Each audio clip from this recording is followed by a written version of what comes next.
veterans across the country. Now, the Defence Secretary told this House earlier this week that he had dealt with their concerns and would make significant amendments. But every time we ask for detail, we are stonewalled. So will the Secretary of State lay out today exactly what protections he's proposing and guarantee that no veteran will be hounded through the courts? Well, we are looking at amendments to improve the process for families, to further safeguard our Operation Banner veterans and ensure oversight of how the protections work, make it clear that there is no equivalence, and never was, between the actions of terrorists and the conduct of our armed forces and the police in trying to protect life, and ensure that coroners and the Commission take proper account of the circumstances in which our armed forces were operating. All of those will be consistent with the joint framework and with the government's human rights obligations, and I hope the opposition would welcome all of those things. Chair of the Select Committee, Tony Antoniazzi. Thank you, Mr. Speaker. During our inquiry on legacy, we heard serious concerns from victims and survivors about the government's approach to information disclosure. In Dillon, the Supreme Court showed a significant degree of deference to government on national security grounds. What reassurances can the Secretary of State give to families and survivors that national security will not be invoked to withhold information simply because it is uncomfortable for the state, rather than its disclosure would present a genuine risk to the public? Well, as my honourable friend, the Chair of the Select Committee, knows only too well, ultimately responsibility for national security rests with ministers. And Dillon and indeed the Thompson judgment confirmed that. But as I already indicated, I have proposed in the bill changes to the disclosure provisions that were contained previously, including requiring the Secretary of State to conduct a balancing exercise when considering each case, and also to give reasons. And the Supreme Court also made it quite clear that the Secretary of State does not have a veto, because any decision can be subject to judicial review. Sir Secretary of State Alex Burke. The Secretary of State will have seen reports in the Belfast Telegraph that prior to 1985, a very large part of the gelignite used in IRA bombs was routinely stolen from a single factory in the Republic, from County Meath. The supply amounted to many tons of explosives, and it took the lives of many hundreds of people. At the time, British intelligence repeatedly raised concerns with Dublin. Nothing was done, despite the factory allegedly being in receipt of Irish state subsidy. Following these revelations, will the Secretary of State commit to writing to the Taoiseach to ask him to hold an urgent public inquiry into the Enfield explosives factory? Well, I have indeed seen the reports that the honourable gentleman refers to, and one of the reasons for the Troubles Bill, as I've already explained, is to facilitate cooperation with the Irish authorities in relation to all of these matters.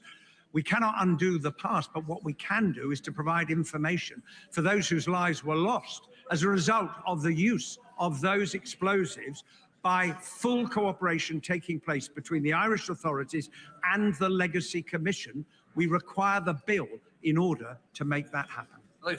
With all due respect, the Secretary of State did not answer my question. This is an extraordinary missing piece of the puzzle in the story of the Troubles, in the story of how the IRA obtained weapons which killed people in our country. The Secretary of State is perfectly within his rights to raise this with his opposite numbers and to ask them to conduct a full public inquiry. On behalf of the victims, will he do so? I undertake to the honourable gentleman and to the House, since he has raised the matter directly with me, to raise it with the Irish authorities, because they will have seen the exchange that he and I have just had. Holco, Liberal Democrats spokesperson. Thank you, Mr. Speaker. The May review into the ICRIR describes a toxic, divided and disrespectful senior culture, along with structural weaknesses in the governing legislation. It also raises concerns that the government's forthcoming Troubles Bill will make matters worse.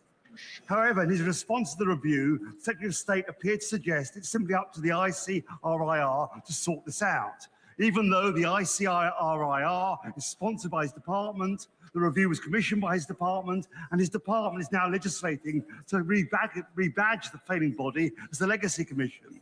So will the Secretary of State tell the House whether he accepts he is ultimately responsible for Peter May's 19 recommendations being followed, an update on whether the NIO plan is still on schedule, and how the Troubles Bill is to be amended to remedy the structural shortcomings exposed in the review? Well, it is, I say to the honourable gentleman, it is a joint responsibility between the independent commission established under the legislation put in place by the last government. Some of the things that have been uncovered are evidence of why we need to reform the way in which the Commission works, which is what the Troubles Bill will seek to do.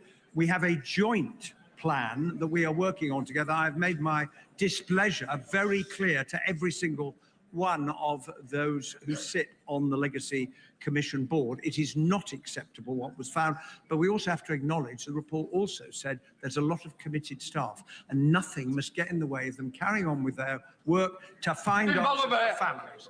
Mr. Speaker. With permission, Mr. Speaker, I'll answer questions 8 and 9 together. Public service reform is needed, and that's exactly what we're doing. Just last week, we announced a £42 million package to invest in digitising prescriptions, because with 45 million prescriptions issued every year, the service is inefficient, expensive, and we're changing that. Kevin. I'm grateful to the Minister for his answer. Thanks to this government's investment in public services, Northern Ireland received its record funding settlement and spending review. With this in place and the extra transformation funding, does my honourable friend agree that it is now up to the executive in Northern Ireland to deliver the changes that are so clearly needed in Northern Ireland's public services? Yes, but as I've always said, it's not just a question of cutting a cheque and walking away. Of course, we have given more money to the executive than ever before in the history of devolution. I'm glad that's welcomed on our benches. But we also bring partnership working to ensure public services can turn the corner. Thank you, Mr. Speaker. Many of my constituents in Luton South and South Bedfordshire have close family ties to Northern Ireland and understandably take interest in health outcomes in Northern Ireland and the UK. Does the Minister agree with me that when it comes to public health, all parts of the UK can learn something from each other? And can he update the House on conversations between the UK government and the executive on respective successes in improving patient outcomes? My honourable friend is absolutely right. No person has a monopoly on good ideas, and no government does either. I want the best for the whole of the United Kingdom. Where Northern Ireland leads the way, we can try and roll that out across the rest of the UK. But where it needs support, like on digitising prescriptions, we'll do that too. It's about working with the executive to improve patient outcomes. Thank you, Mr. Speaker. Now, Mr. Speaker, the Secretary of State for Northern Ireland won't thank me for saying this, but whenever we're having these discussions about transformation of public services in Northern Ireland, you can either have good public finances or you can have an unreformed Stormont, but you can't have both. Now, with 3 parties in Northern Ireland supporting reform proposals in the last number of weeks, when is this government going to get serious about giving Northern Ireland the means in which to govern itself and get round the table and start discussions on reform of Stormont? Well, those are conversations that are ongoing. We've had those. We had a Westminster Hall debate recently on there, and we'll have further conversations with party leaders. But I would also gently say that it can't be a substitute for improving services now. Improvements can be made. We've talked, myself and the honourable member, about cancer waiting times. We can do things now. It doesn't have to wait for conversations about reform as well. Question, Robin Swan. Yes, Mr. Speaker. Transformation needs to be embedded by a recurrent budget.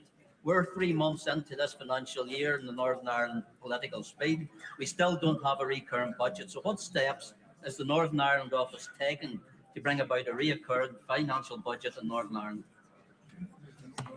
Well, not only have we given a record settlement more than ever before in the history of the executive since devolution, we're supporting the executive, we're having discussions, we're encouraging them to set a budget so that the people of Northern Ireland can see the improvement in public services they really need. Before we come to Prime Minister's questions, I'd like to pay tribute to former colleague Lord Alan Hazelhurst, who died this week. Although we come from opposite sides of the Pennines and the Isle, Alan served this House initially as the MP for Old Lancashire seat of Middleton and Prestwich from 70 to 74, Before, he represented Saffron Walden from 77 to 2017. He was also my immediate predecessor as Deputy Speaker and Chairman of Ways and Means from 97 till 2010. He was a distinguished and respected parliamentarian, serving on numerous committees during his time in the House, as well as playing a leading role with the Commonwealth Parliamentary Association. Friends will know Alan was mad about cricket.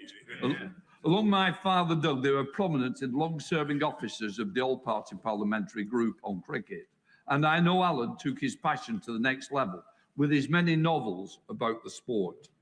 In 2018, he was appointed a life peer, served in the House of Lords until he retired at the end of 24. I'm sure members across the House will like to join me in sending our condolences to Lord Mandelson's wife, Lady Angela, his children and grandchildren, family and friends who are very much in our thoughts today. We now come to Prime Minister's questions. Dr. Ross Savage. Thank you, Mr. Speaker. Question number 1. Prime Minister. Thank you, Mr. Speaker. Can I also pay tribute to Lord Hazelhurst? I know he will be deeply missed, particularly on the benches opposite. Mr. Speaker, the findings of the recent Spring Hill inquest into the tragic deaths in July 1972 of Father Noel Fitzpatrick, Patrick Butler, Margaret Gargan, David McCafferty, and John Dougal are sobering. While the circumstances in which the events occurred were undoubtedly challenging, it is the duty of the state to hold itself to the highest standard. The government accepts and deeply regrets these findings and recognises their gravity. On behalf of the government, I want to apologise unreservedly to the families for what happened and for the grief and trauma that they have endured since the tragic deaths of their loved ones. Mr. Speaker, I also want to place on record our deepest condolences to the family of Lance Corporal James Freeman, who died in a tragic accident on Sunday. Mr. Speaker, I'm also aware of a Royal Navy helicopter crash this morning in Devon. This will be a deeply worrying time for the families, and more information will be set out as soon as possible. Mr. Speaker, Henry Novak's family have shown extraordinary dignity after their son's life was stolen in appalling circumstances. He was clearly a kind and thoughtful and much loved young man. There are serious questions to answer, including how accusations of racism informed police thinking. And we're supporting the IOPC to get to the bottom of what happened. But no matter the pain we feel, there is no justification for more violence and disorder. The attacks directed towards police officers in Southampton last night were disgraceful and completely unacceptable. This is a time for serious work, not rage. And let me be clear, we will ensure anyone found engaging in disorder meets the full force of the law, as we have done before. Mr. Speaker, this morning I had meetings with ministerial colleagues and others, in addition to my duties in this House. I shall have further such meetings later today. Dr. Ross Savage. Thank you, Mr. Speaker. And I would like to echo the sympathies expressed by the Prime Minister for those families recently bereaved, particularly the family of Henry Novak. Corruption appears to be endemic in donations to British political parties. We've had years of Conservative cronyism. We've had allegations of embezzlement in Scotland. We've had undisclosed donations from crypto billionaires and foreign oligarchs. We've even had freebies dished out to some of the honourable members sitting on the benches opposite. The government has already cracked down on some specific sources of donations that favour their political opponents, such as crypto and foreign money. Will the Prime Minister now commit to restoring the faith of the British public in the integrity of our British democracy by putting a cap on all political donations? Well, can I thank her for her question? We will do whatever is necessary to protect our democracy from foreign influence and from dirty money. And that's why we commissioned the Rycroft review. We capped overseas donations and introduced a moratorium on crypto donations. And we're taking further action as set out in the King's speech. But the £5 million pound question still remains. Why is the leader of Reform dodging questions about his donations? And why did he keep it secret in the first place? Thank you, Mr. Speaker. I'm proud that after decades, it is this Labour government putting passengers before profit by bringing GTR, Southern, Gatwick Express into public ownership. The previous government shelved plans to unblock the bottleneck at East Croydon Station. This not only causes delays from Bedford to Brighton, but leaves constituents at Norway Junction Station in limbo. So will the Prime Minister look again at the Croydon Area Modelling Scheme, back my campaign to unblock the Croydon bottleneck?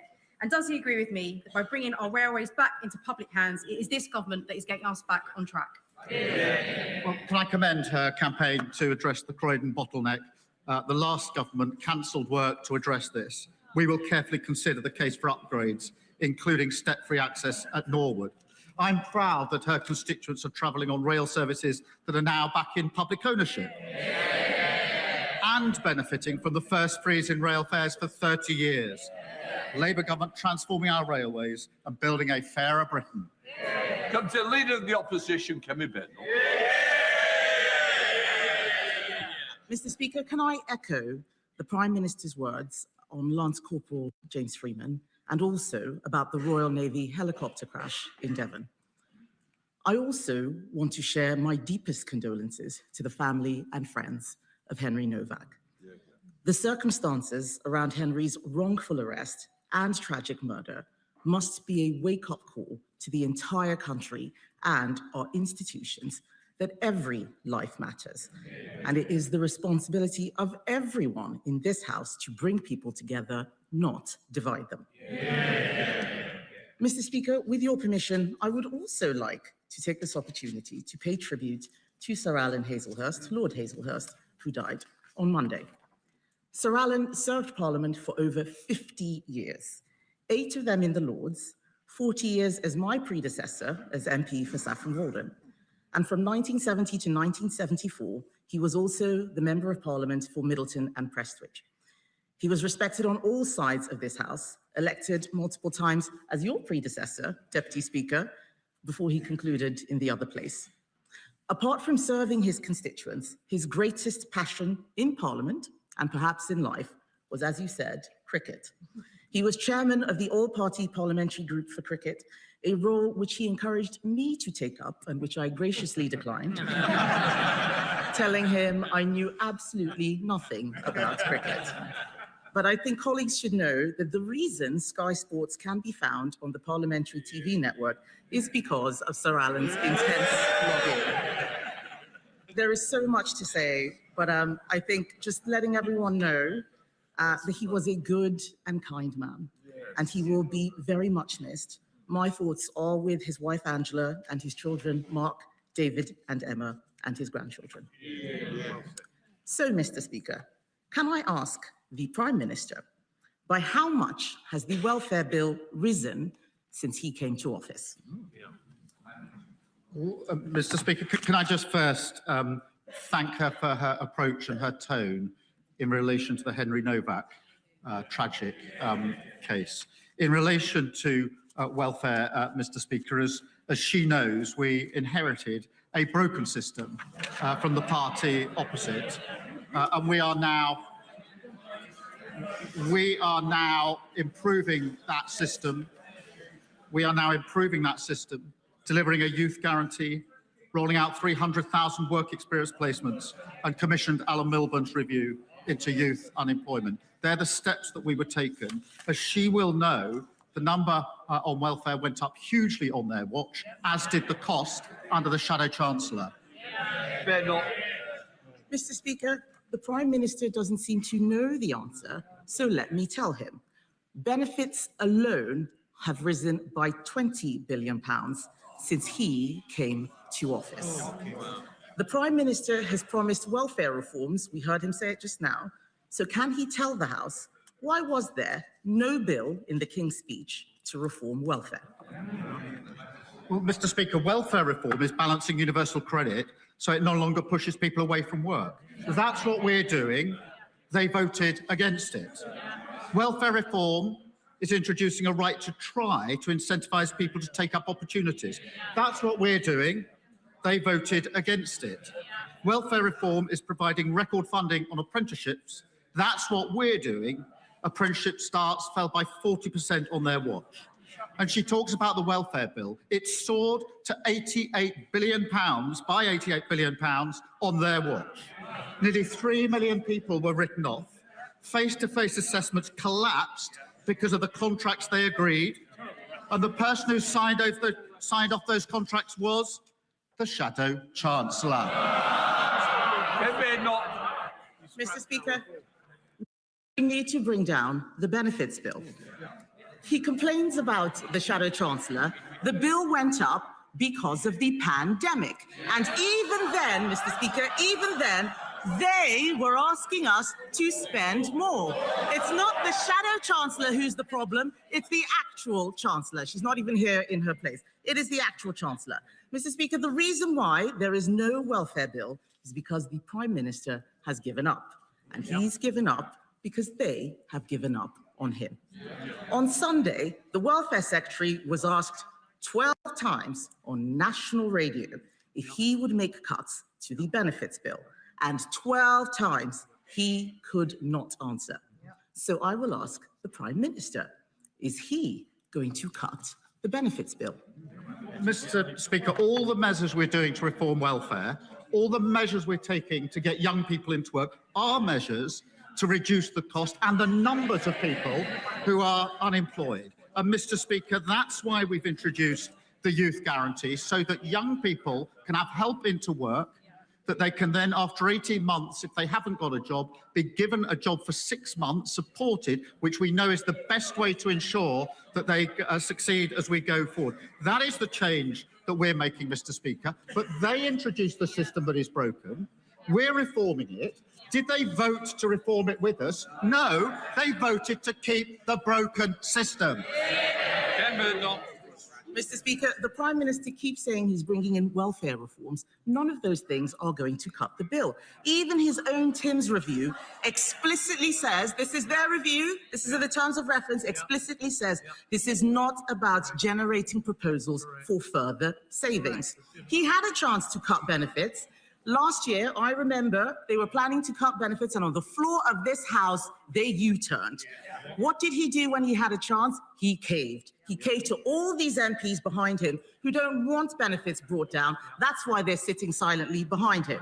So does the Prime Minister agree with his Welfare Secretary that that was the moment he lost his authority? Mr. Speaker, I'm proud of what we're delivering on this side of the House. The fastest growing economy in the G7. They said that couldn't be done. Despite the war in the Middle East, the OECD forecast UK growth is up and inflation is down. Net migration, Mr. Speaker, net migration, which reached nearly 1 million under them, and the Leader of the Opposition was the cheerleader, down by a staggering 82%. The asylum backlog down by 46%. We're delivering the fastest reduction in waiting times in the NHS in the history of the NHS. That's on top of free school meals, free breakfast clubs, and free childcare. And of course, we're lifting 500,000 children out of poverty. I'm very proud of the work of this Labour government. Mr. Speaker, he says he's proud of what they're delivering. I'm glad to see the Prime Minister still has a sense of humour, given we all know he's losing his job soon. He has no authority, and we know why. His MPs will not let him do anything. The Welfare Secretary said in private what they won't dare say in public. He said, every meeting I have with Labour MPs is about who can we tax in order to pay more benefits. Shameful. Last week, Tony Blair said, if the Conservative Party repeats its offer of working together on welfare, Labour should accept. So today, I am repeating that offer to the Prime Minister. Is he ready yet? Prime Minister. Mr. Speaker, they introduced a system that's broken, and they put the bill through the roof, and now they want to give us advice on welfare. No thanks. No thanks. The question should always be not what benefits people are entitled to, but what help we can give people to change their life. That's what the Work and Pension Secretary was arguing, and he's right about that. And it's a Labour government that's helping people into work. And she asked what we've done. She asked what we've done. More rights for renters, stopping unfair rent strike. That's 11 million people giving greater security and a place to call home. More rights for workers, Mr. Speaker, including bereavement leave on day one.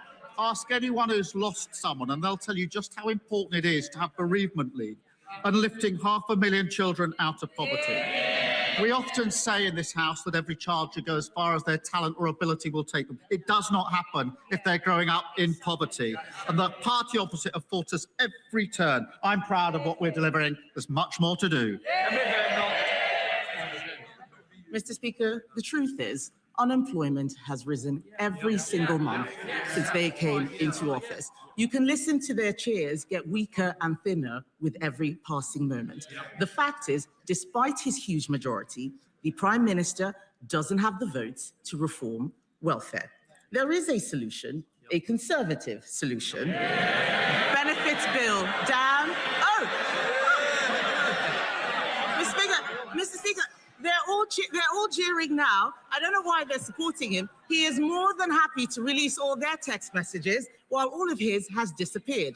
Disappearing messages from a disappearing PM. There is a Conservative solution. Benefits bill down, taxes down, growth up. Everyone in this House knows that he is just a caretaker, keeping the seat warm for the Mayor of Manchester. But it doesn't matter who's in charge. Labour MPs will keep asking, who can they tax to pay more benefits? It is in their DNA. Isn't it the truth, Mr. Speaker, that the problem isn't this passive Prime Minister? The problem is the Labour Party. Forgive me if I don't take too much notice of the Leader of the Opposition. For 14 years, they broke our welfare system, lost control of our borders, presided over the biggest fall in living standards on record, broke the economy, prisons, the NHS. I could go on and on. No wonder she and they are totally irrelevant. The change delivered by this Labour government, the biggest upgrade in workers' rights in a generation, delivered. Renters' Rights Act, delivered. Record funding for our NHS, delivered. The fastest growing economy in the G7, delivered. Lifting 500,000 children out of poverty, delivered. We're going to fight even harder for working people, a stronger and a fairer Britain. Mr. Speaker, 97 homes in Colsnaughton have been evacuated due to ground movement. That's hundreds of people enduring severe emotional and financial distress. This is absolutely life-changing. The MRA are now conducting an 8-week investigation into who will ultimately be held responsible. In the meantime, my constituents are looking to the UK government for help. Will the Prime Minister commit to working with the Scottish Government and Clackmannanshire Council to ensure that affected residents receive whatever support they need for a speedy and fair resolution? Can I thank my honourable friend? And I do know how difficult it is for residents who are not in their homes. And can I reassure him and them that the MRA are carrying out daily investigations to get answers as swiftly as possible. We're also working with the Council to provide support for residents. I can confirm the Energy Minister is in touch with MSPs and will ensure that both my honourable friend and his constituents are kept updated on the next steps. Leader of the Liberal Democrats. Thank you, Mr. Speaker. And can I associate myself with your remarks about Lord Alan Hazelhurst and confirm to the Leader of the Opposition that he will be missed on all sides? Can I associate myself with the Prime Minister's remarks about Lance Corporal James Freeman, who was killed in Iraq?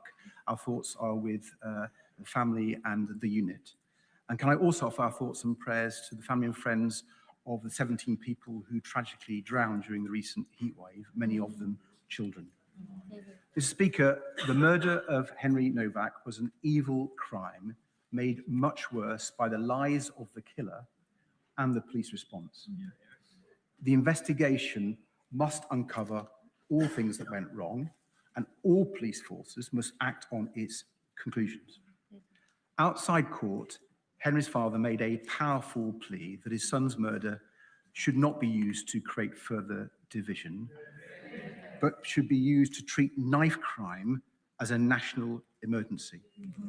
Does the Prime Minister agree that the victims of knife crime and their families deserve a politics where we come together to solve these problems and not use them as a political football? Can I first join him in paying tribute to the 17 people who lost their lives in the heat wave, many of them, as he says, young, and each of them tragic, and send our condolences to their families. In relation to the case of Henry Novak, can I thank him for the approach that he has taken in this as well. It is important in a case like this, which is so tragic, and anybody who's seen the footage will have been deeply moved by it. It is important that we reflect on our own leadership roles here as political leaders. And it is our duty to bring people together at a time like this, not seek to divide people. It is particularly our duty to listen to what the devastated family are asking of us as political leaders. And can I thank all of those that have acted in that way, because I think that's the right way to respond. Sir Ed Davey. Can I thank the Prime Minister for his reply and completely agree with him and say that we stand ready to work with the government on serious policies to tackle knife crime. Mr. Speaker, with our armed forces overstretched, Labour now seems to be investing in a new weapon of war, the long-form essay. It gives another meaning to the phrase drone warfare.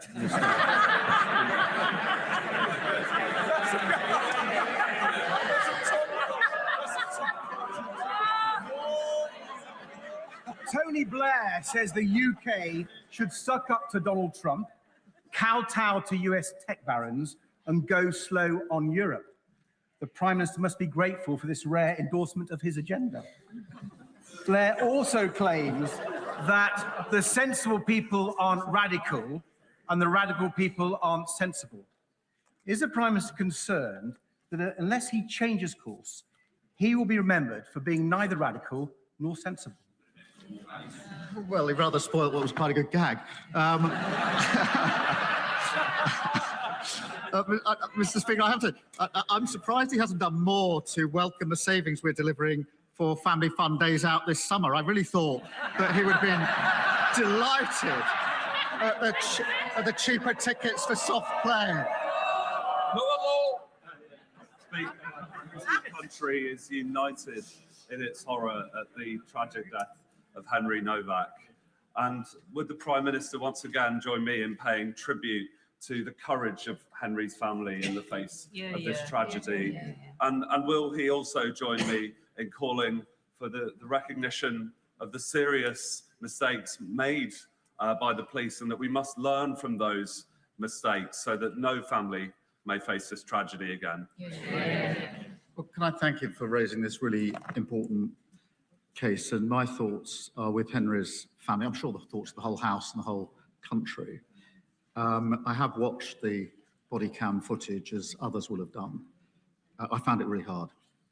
It was harrowing. As a dad of a 17-year-old boy, I felt sick.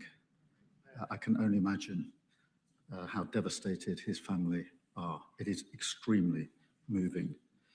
Henry's life has been stolen. His family have responded with incredible and immense dignity and bravery. Now, there clearly are lessons, Mr. Speaker, that need to be learnt, serious questions that need to be addressed, not least this question about accusations of racism, informed decision-making in such cases. Henry's father said this: "We do not want his death to be used to create further division, hatred, or tension." They're the words of a grieving father who's lost his son. We do not want his death to be used to create further division, hatred, or tension. I think those words have resonated with people across the country. We must not allow this tragedy to be hijacked by anyone who seeks to divide us. Nigel Farage. Thank you, Mr. Speaker. Following the horrendous circumstances of Henry Novak's death, can I urge the Prime Minister to consider this? It is now clear to growing millions in this country that we're living under two-tier policing. The instructions that are given to police officers from police bosses are clear and written down in ink. It says you must treat different ethnic groups in different ways. That, apart from the upset and the anger at the circumstances of his death, the anger that you saw spilling out in Southampton last night,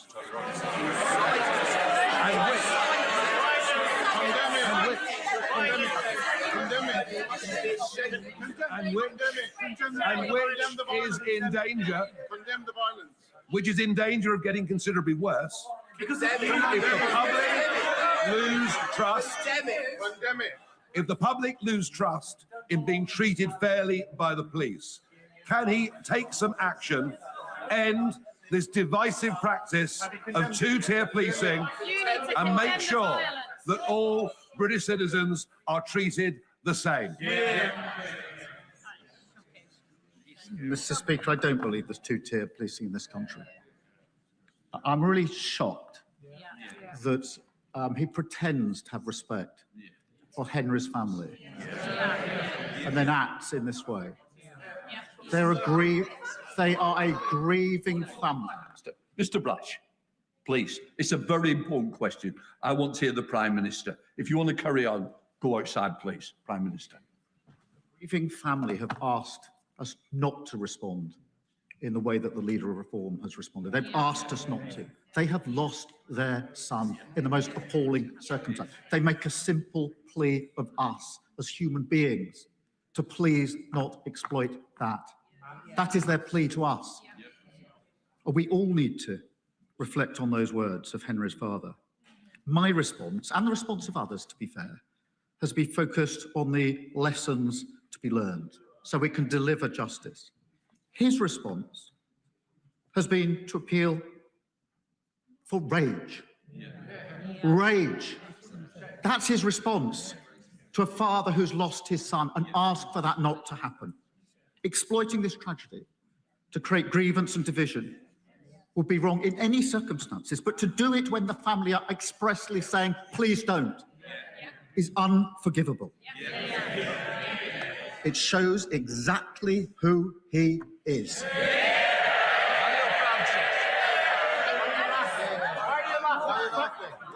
Thank you, Mr. Speaker. And I'd like to echo the comments that the Prime Minister just made. Absolutely. In August 2024, my constituent, Holly Woodcock, was found deceased in France, aged 20 years old. Her parents, Lee and Joanna, who are in the gallery today, still have no idea what happened at Holly's friend's holiday villa. They have raised significant concerns with the Foreign Office regarding the investigation, including the inconsistencies of witness statements and timelines, how samples were prematurely destroyed, and how matters raised by French lawyers were dismissed by the investigating French police officers and officials. I'm grateful that the Foreign Office Minister met with me and Mr. Woodcock, but I share the family's concerns that our government should do more to press the French authorities to reopen the investigation. So will the Prime Minister commit to look at what can be done to raise this matter with his French counterparts at the highest level to help Mr. and Mrs. Woodcock get the answers that their daughter Holly deserves? Can I thank him for raising this case and express my sincere condolences to Holly's family? I cannot begin to imagine the intense distress that they've experienced. My honourable friend will know the Ambassador to France has raised Holly's case with the French Prosecutor General, and I know the Minister of Europe has set out further steps that can be taken and is ready to support the family. But I will reflect in light of this question on whether there's anything more that can be done. Liz Saville-Roberts. Diolch yn fawr iawn, Lefarydd. Last month, Welsh voters elected a Plaid Cymru government with a clear message, fairness and hope This means tackling years of neglect by securing funding owed from HS2, a new financial settlement that reflects our nation's needs, and more powers for Wales, especially powers over our natural resources. So would the Prime Minister be open to turning a conversation into real action to fulfil the democratic wishes of the people of Wales? Because now surely is a time for us to work together rather than facing the chaos that threatens us from every corner. Can I thank her for a question? As she, I hope, knows, I did have a call with the First Minister of Wales just 2 weeks ago and made it clear that this government, will work constructively with the First Minister and with the government in Wales, because that's the right thing to do to deliver for Wales. Mr. Osborne. Thank you very much, Mr. Speaker. Can I ask the Prime Minister about our National Health Service and what better treatments can we offer people suffering from memory loss? A very distressing case was recently brought to my attention by a constituent in Waldham, in a village in my constituency, of a man who could not remember his own words, even though he said it on television, that the NHS should not be funded through general taxation. What can we do to ensure my constituents in Chatham and Aylesford secure clarity on future Kent and Medway NHS funding? And what can we do to help the leader of Reform UK? Well, my honourable friend makes a powerful point. The Reform leader wants everyone to forget that he called for our NHS to be replaced with an insurance-based system. He might want to jot it down to jog his memory.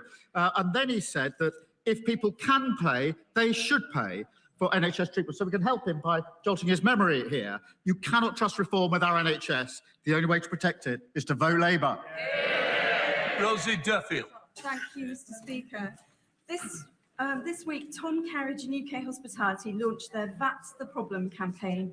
And yesterday, my neighbour from Herne Bay and I hosted industry bodies, chefs Matt Tebbett and Thomasina Myers, hospitality leaders from Manchester, Liverpool, London and Kent, including Andy Burnham's nighttime economy advisor, Sacha Lord.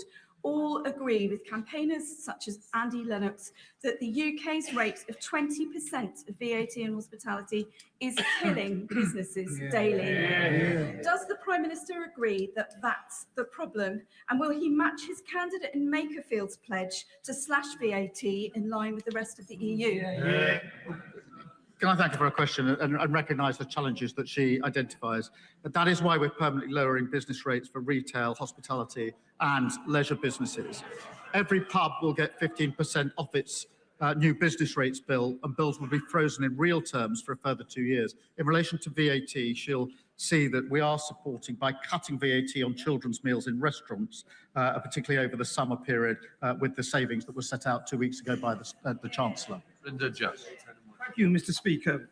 Every year, around 160 university students commit suicide. That's more than 3 every week. Yet there is no established duty of care on universities to protect the health, safety and welfare of their students. This is not about creating excessive burdens on universities, but requiring them to take reasonable steps to prevent injury or harm to their students where the risk is reasonably foreseeable. So would the Prime Minister please meet with me to discuss this issue so that we can do all that we can to prevent our young people dying at university through suicide? Well, Mr. Speaker, any death from suicide is a tragedy, as everybody across this House will know. We're bringing together students, bereaved families, universities and the NHS to strengthen the mental health support provided to students. And we've appointed a student support champion to drive improvement across our universities. And the Minister will be happy to discuss that and other matters with him. Andrew Rosner. Thank you, Mr. Speaker. I wonder if the Prime Minister has had the chance to study the election results in Havering, with 0 Labour councillors elected in Romford, 0 Conservative councillors for the first time since 1964 across Havering, and the first Reform UK London borough, which shows people's disillusionment with the political establishment. But in his final days as Prime Minister, does he think he can do something for the people of Romford and give us the accident and emergency unit at Queen's Hospital, which the honourable member for Ilford North said he would deliver, but failed to do? Mr. Speaker, we put record investment into the NHS to clear up the mess that he and others left behind. I have studied the candidate for Makerfield, the Reform candidate, since he brings up election, a self-professed sexist, said women who get abortion do it for vanity purposes, encouraged people not to get the COVID vaccine, and said Russia would, within its rights, to invade Crimea. Reform have got nothing to offer but grievance and division yet again. Thank you, Mr. Speaker. And can I associate myself with the Prime Minister's comments on Henry Novak and cause for calm over division? The rugby league family lost a giant last week. John Keir, the former England, Wales and Challenge Cup winning coach, died suddenly on Sunday afternoon on his journey north after commentating on the Challenge Cup finals at Wembley the previous day. After playing for Castleford, his local team, he moved to teaching and coaching for a total of 700 matches with 9 clubs, including famous underdog Challenge Cup wins with Sheffield Eagles in 1998 and Hull FC in 2005. John loved his sport and was in love, and in turn was loved by the sport. Will the Prime Minister join me in paying tribute to John and sending condolences to his wife Dawn, family and friends? Can I thank her for raising this and pay tribute to John? We're all deeply sad to hear of the passing. He was a remarkable athlete, coach, and an energetic and enthusiastic champion of his sport. He will be missed by supporters across the country. And I think my thoughts, all of our thoughts, are with his wife Dawn, his family and his friends at this sad time. Sarah Green. Mr. Speaker, yesterday I spoke to women at an event here in Parliament whose children suffered avoidable harm after they continued taking the epilepsy drug sodium valproate during pregnancy. Doctors knew the risks, patients were not informed, and it's had devastating consequences. I'm sure the Prime Minister would agree that for a government department to commission a report looking at how to provide a redress scheme, it raised an expectation that one was on the horizon. To then not introduce it would be unbelievably cruel. So when will this government respond to the Hughes report and finally establish a redress scheme for these families? Can I thank the honourable member? We absolutely recognise the harm and huge impact that pelvic mesh has had on so many lives. She will be aware that the Minister of Public Health has been a dedicated campaigner on this very issue. I want to see a full response to the recommendation published as quickly as possible, and I'll make sure the Minister keeps her updated of progress. Ewan Steinbach. Mr. Speaker, the 10-year bus plan published by the Department for Transport shows that demand for zero-emission buses will double by the end of the decade. Despite this, in Scotland, jobs are being lost in our bus manufacturing sector because overseas manufacturers are winning a greater number of orders and now constitute the majority of new registration buses on our roads, despite an investigation into the cybersecurity of Chinese buses. Will the Prime Minister designate bus manufacturing as a sector critical to our national security? My honourable friend is right to champion the brilliant, talented workforce building buses in Scotland. Our pipeline will give UK manufacturers the certainty and stability that they need to plan ahead and to be completely effective. And I can reassure him we're working closely with the industry to provide the response and the support that's necessary. Bob Bland. Thank you, Mr. Speaker. And I welcome the Prime Minister's commitment to combat anti-Semitism. But the regular hate marches we've seen on our streets, with the chanting of globalise the Intifada, has led directly to attacks on Jewish businesses, on synagogues, on individuals in the street, and now an arson attack on where Jewish people live. So the Jewish people of our country now want to see action, not warm words. Will the Prime Minister therefore commit to the type of action that we need to expel students who commit anti-Semitic acts who are from overseas? Will he take action to prescribe the IRGC? Will he take action to close down the 13 Iran-sponsored charities in this country that spread anti-Semitism? Will he also take action to ensure that all children are taught the horrors of the Holocaust, the importance of not expressing hatred towards one another, and the true history of the founding of the State of Israel? The Jewish people of this country want to feel safe on our streets and in their homes and in our country. So will the Prime Minister take the appropriate action? Can I thank him for his question? And we are united in our belief that we must fight the poison of anti-Semitism wherever it is found. We are investing more to keep Jewish communities safe, more police patrols, greater security at schools and synagogues, and investing several £1 million to tackle anti-Semitism within our universities, and bringing in prescription-like powers to clamp down on malign state activity. We will set out further steps in coming days, and I'll make sure he's fully informed of the steps that we're taking. Thank you, Mr. Speaker. Mr. Speaker, less than 48 hours ago, the family of Henry Novak stood on the steps of Southampton Crown Court and gave a courageous and dignified statement in which they said, "We want to use Henry's heartbreaking story to make change for the better. We do not want his death to create further division, hatred, or tension. We want his story to help make our streets safer for everyone." Does the Prime Minister agree with me and my constituency neighbour in Southampton Test, Satvir Kaur, that the violence we saw whipped up on the streets of Southampton last night, the criminal damage to innocent people's homes, the injuries to 11 police officers are the total opposite of what Henry's own family clearly and powerfully called for? Can I thank him for his question and thank him for the discussion that we had this morning about the impact in Southampton, and thank him for the work that he has done along with his fellow MP and, if I may, the Honourable Member for Thurrock, who's been dealing with Henry's family for some time. The attacks directed towards police officers last night were disgraceful and completely unacceptable. There is no justification for further disorder. Danny Chambers. Thank you, Mr. Speaker. And the Conservatives promised us 40 new hospitals repeatedly that we knew were never going to happen. But the current government is now promising us a new hospital in Hampshire in 20 years' time if it gets built at all. Mr. Speaker, my constituents really rely on our A&E maternity services, but our current hospital has a huge repair backlog and it has rainwater leaking into clinical areas.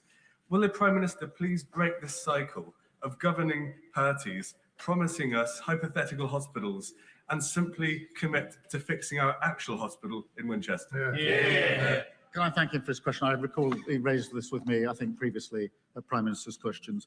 As he knows, the reorganisation of services is a matter for local integrated care boards who take decisions based on the evidence and engagement with patients. Across the country, patients are benefiting from the £450 million investment that we've provided to expand urgent and emergency care capacity. That's the improvements because of the investment we put in, but it is a matter for his local board. Thank you, Mr. Speaker. Despite the efforts of dedicated teachers in Scarborough and Whitby, only 36% of pupils achieve grade 5 and above in both English and Maths GCSE. Does the Prime Minister agree with me that Mission Coastal has the potential to deliver the same transformational impact for young people in deprived coastal communities as the London Challenge achieved, and is the kind of bold and targeted intervention that only a Labour government can deliver? Can I thank her for her work championing on such an important issue? Mission Coastal will help break the link between background and success, giving the most disadvantaged children mentoring, career support and enrichment opportunities, because we believe that no matter where you grow up, every child deserves the same opportunities to succeed. Victoria Collins. Thank you, Mr. Speaker.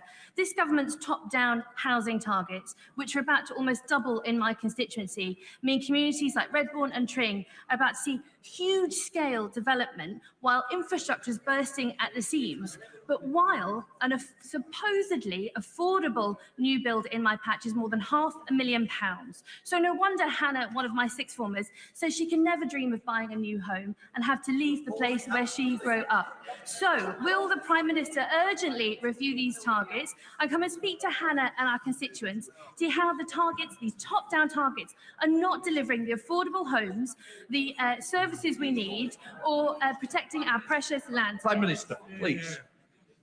Look, we inherited a housing crisis with people unable to have the security of their own home or even get onto the housing ladder. We are determined to change that. We have invested £39 billion to deliver more social and affordable homes, prioritising brownfield land. We must build more communities with strong infrastructure, but her party consistently votes against the planning reforms that will actually allow those homes to be built.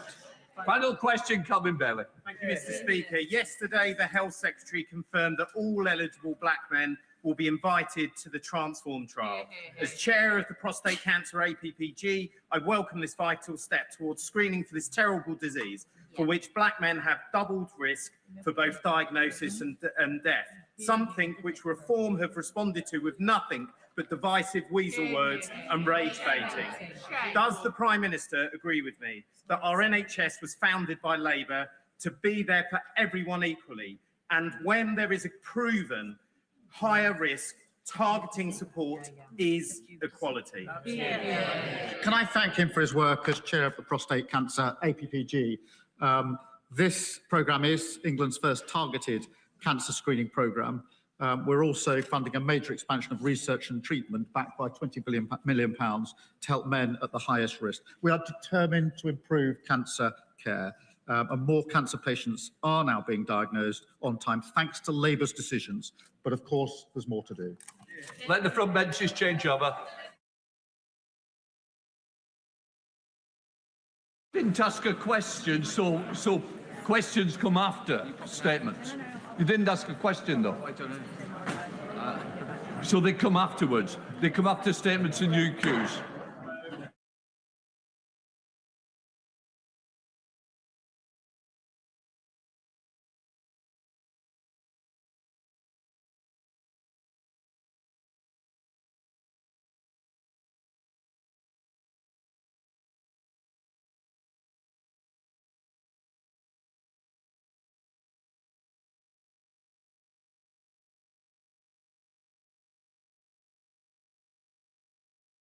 We now come to the urgent question.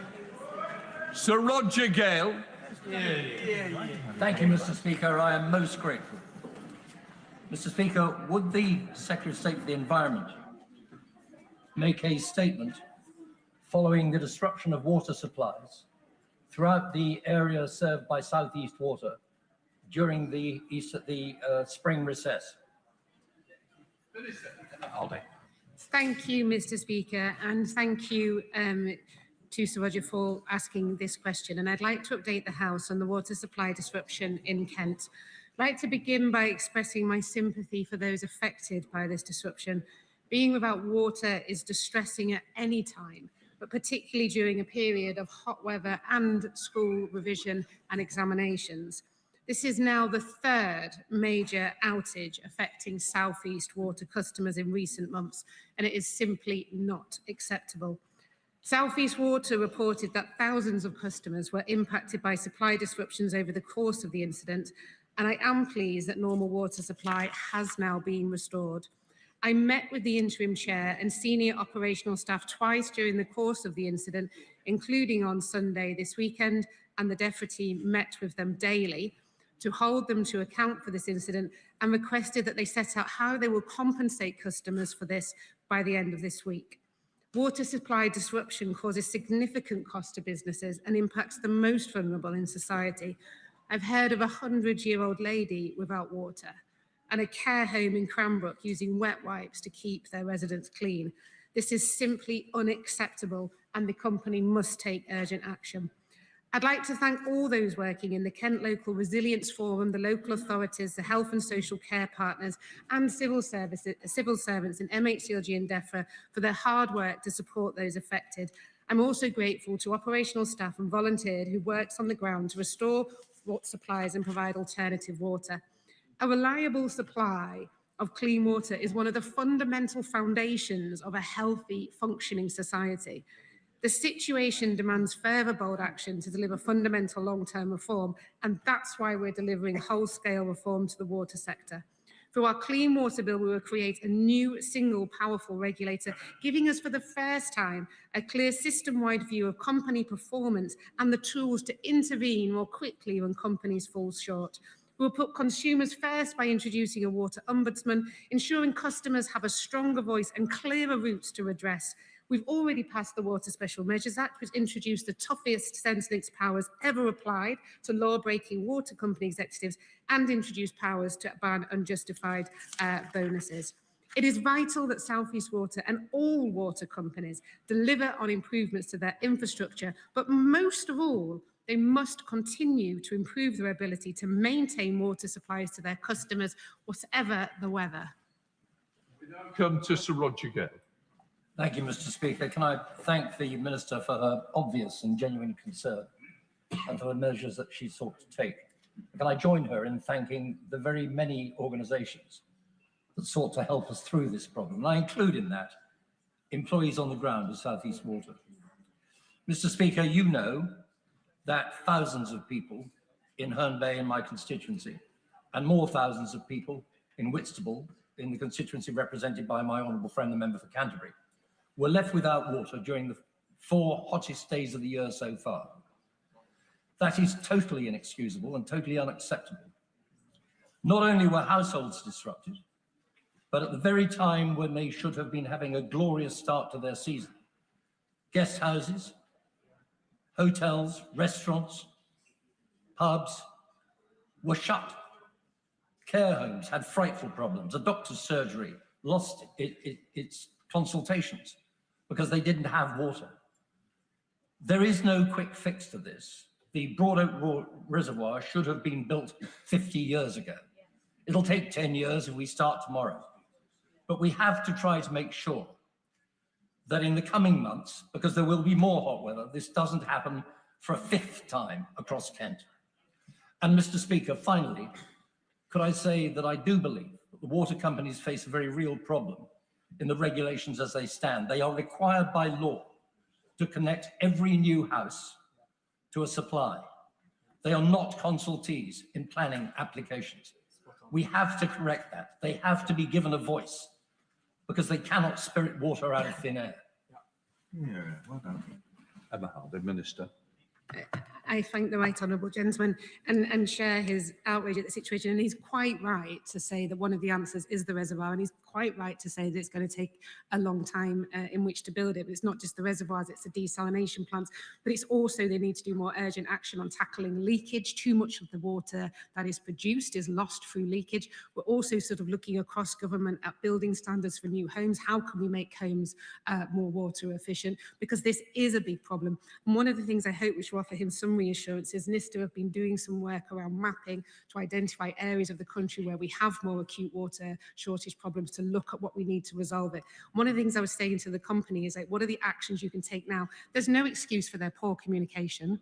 That's something they can fix overnight. They can improve their communication. They can improve their relationship with the local resilience forum. That doesn't cost any money. They can look at the supply, bulk supply deal they have with Southern Water. That's another action they can take. They can accelerate their work on leakage reduction. That's another action they can take. But fundamentally, he's quite right. The answer is building reservoirs and having greater storage of water across our country. And it is quite frankly, I think, ludicrous that we're in a situation where we complain about the rain all through the winter and complain about the drought all through the summer, and we have no way of storing it. And that's something I'm trying to change urgently. Just to remind her, this is about South East Water, not the water companies. So I'm sure all questions will be linked to that. Sure, Sanchez. Thank you, Mr. Speaker. Like many of my constituents, I have lost all faith in South East Water after the repeated failures to deliver adequate standards for customers in my constituency and across Kent. The latest incident left around 4,000 of my constituents having to cope for days with no water entirely, an intermittent supply or low water pressure. South East Water's failure to invest in infrastructure means I have no confidence they will be able to provide a basic standard of service. Moreover, they kept the hosepipe ban until February this year, and there was no preparedness for the hot weather that was coming up. So there is a lack of understanding for the senior leadership within that organization. So what practical measures the government can do that we will not suffer in this coming summer months? Minister. I thank my honourable friend for his question and share with him the outrage of the situation, and he has been a fantastic champion for his constituents in raising this with me on a number of times. In terms of the action that they can immediately take, one of the things we've said to the company is that they need to be prepared for future hot weather during the summer. What is their plan? What is their resilience plan? What actions are they going to take? What are they going to do? Where can they identify immediate things they can take? The longer solution is the storage of water. That is the longer term solution. But I mean, fundamentally, I have to say, Mr. Speaker, this company is a water-only company. It has one job. That's all it has, one job, to supply water. And it's quite frankly astonishing that it is failing to do that at the moment. He will be aware they are under investigation from Ofwat, they're under investigation from the Drinking Water Inspectorate for its actual licence, and because of its recent credit downgrade, it is under investigation as to whether those licence conditions have been broken. So serious actions are being taken against this company now. I will, of course, update the House as soon as I hear more about the things they're going to be taking in the immediate short term.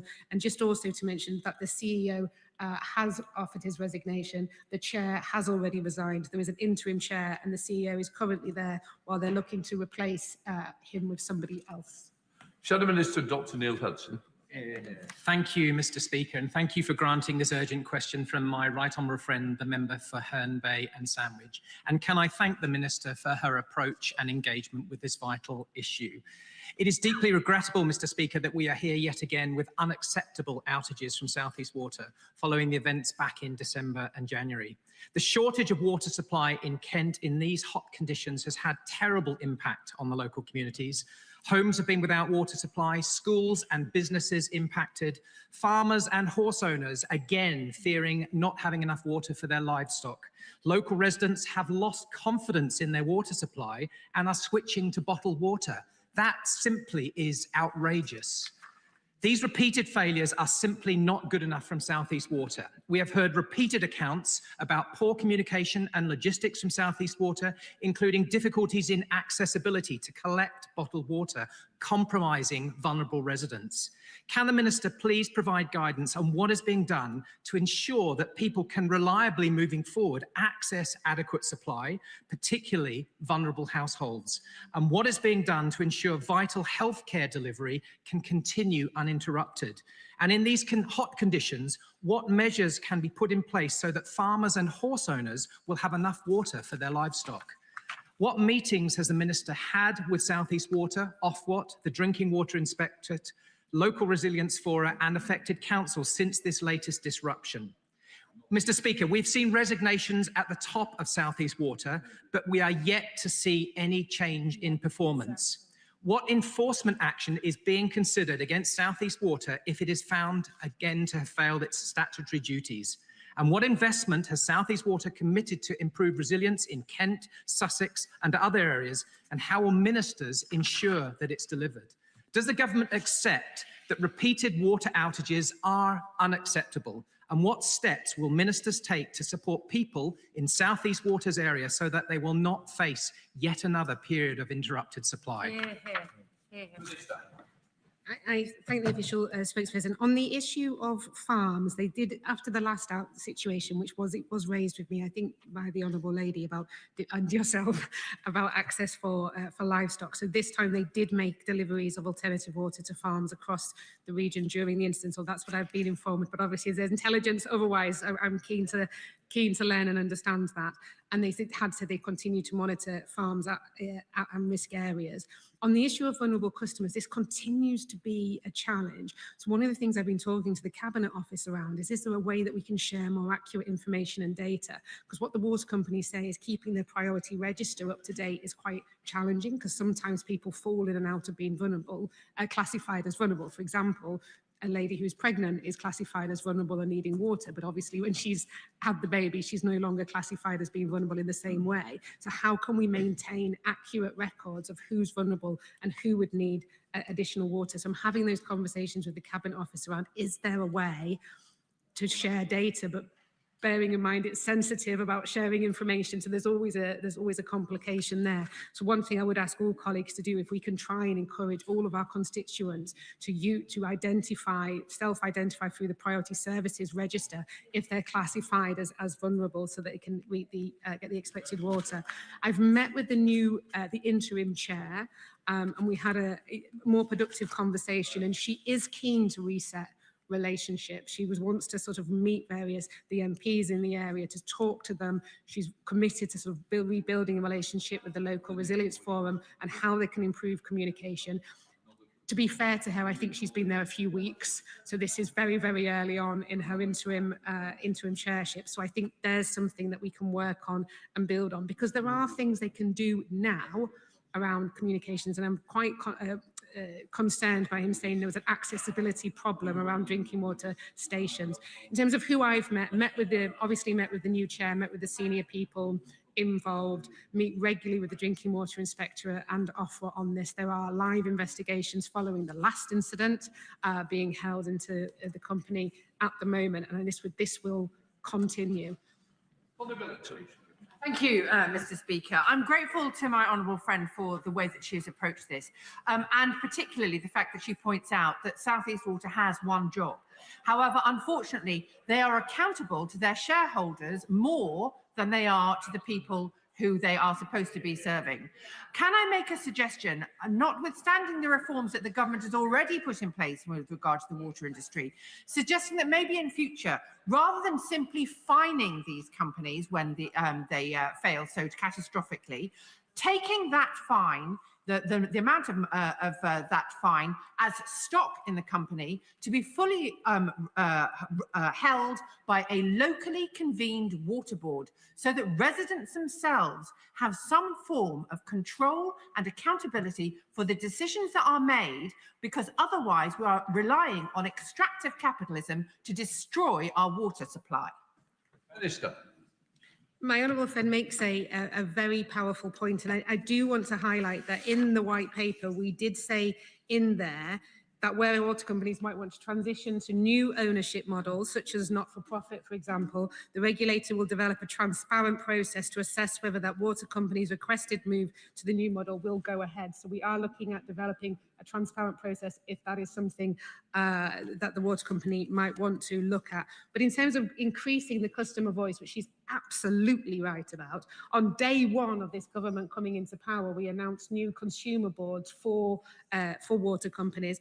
The Consumer Council for Water has done the entire country, gathering together different people for these customer panels. They've held one already in the South East Water area, where the customers there can count very much like a select committee hearing, those water company bosses, and the report from that, obviously, I will share with the House, but is really interesting. The number one issue that came up from this area was communication. Lack of communication and lack of adequate communication was the number one thing they can tackle. And that doesn't require billions and billions on a reservoir. That just requires competence.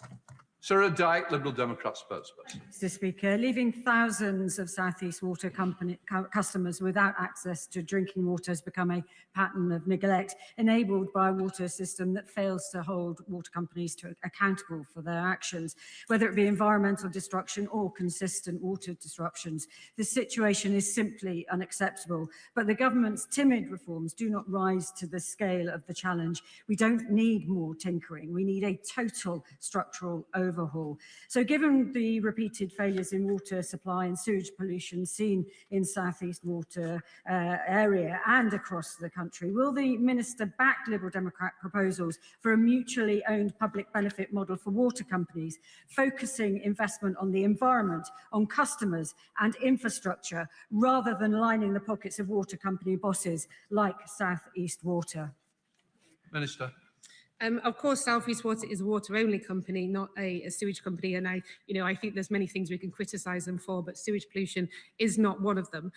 Since we came into power, as I said, on day one we introduced the customer panels. We've secured £104 billion private investment. We passed the Water Special Measures Act. We gave the EA more powers to monitor water companies and uncover wrongdoing. In fact, the EA have done over 10,000 inspections into water companies. They've uncovered 81 examples that have gone through to criminal investigation. And I do want to gently point out that under the previous government, coalition government, funding for the EA was cut by more than a half. We've also introduced criminal liability for water policies, introduced automatic penalties, reduced the burden of proof, introduced cost recovery, banned the sale and supply of wet wipes, looked at reforming our bathing waters, established the Water Delivery Task Force, and yes, there's more to do with the reforms we have. And on top of that, of course, we've abolished Ofwat. And on top of that, there is more work to do. But I think I stand quite proud on the record that we've already taken after years of inaction. Eleanor Dolan. Thank you, Mr. Speaker, and I thank the honourable member for bringing this question. It's been an extremely distressing incident for my constituents served by South East Water on the Sussex-Kent border to see this disruption happening. Many residents and businesses impacted. And I have to say that it's right the Chief Executive and the Chairman of South East Water have resigned. And I would urge the government to look at the terms of the licence and whether those have been breached in this situation. But I also think we're here again in this chamber discussing another major water outage. The Minister knows we've had 2 major outages as well in my own patch. And what we see is time and time again, the same mistakes and the same failures being repeated by the water companies. We looked at this on the Environment Committee and we found that they need to have clear plans of action in place, water stations in the right places, water stations that you can get to without a car, thinking about the impact on businesses and maybe delivering water to them to keep them open.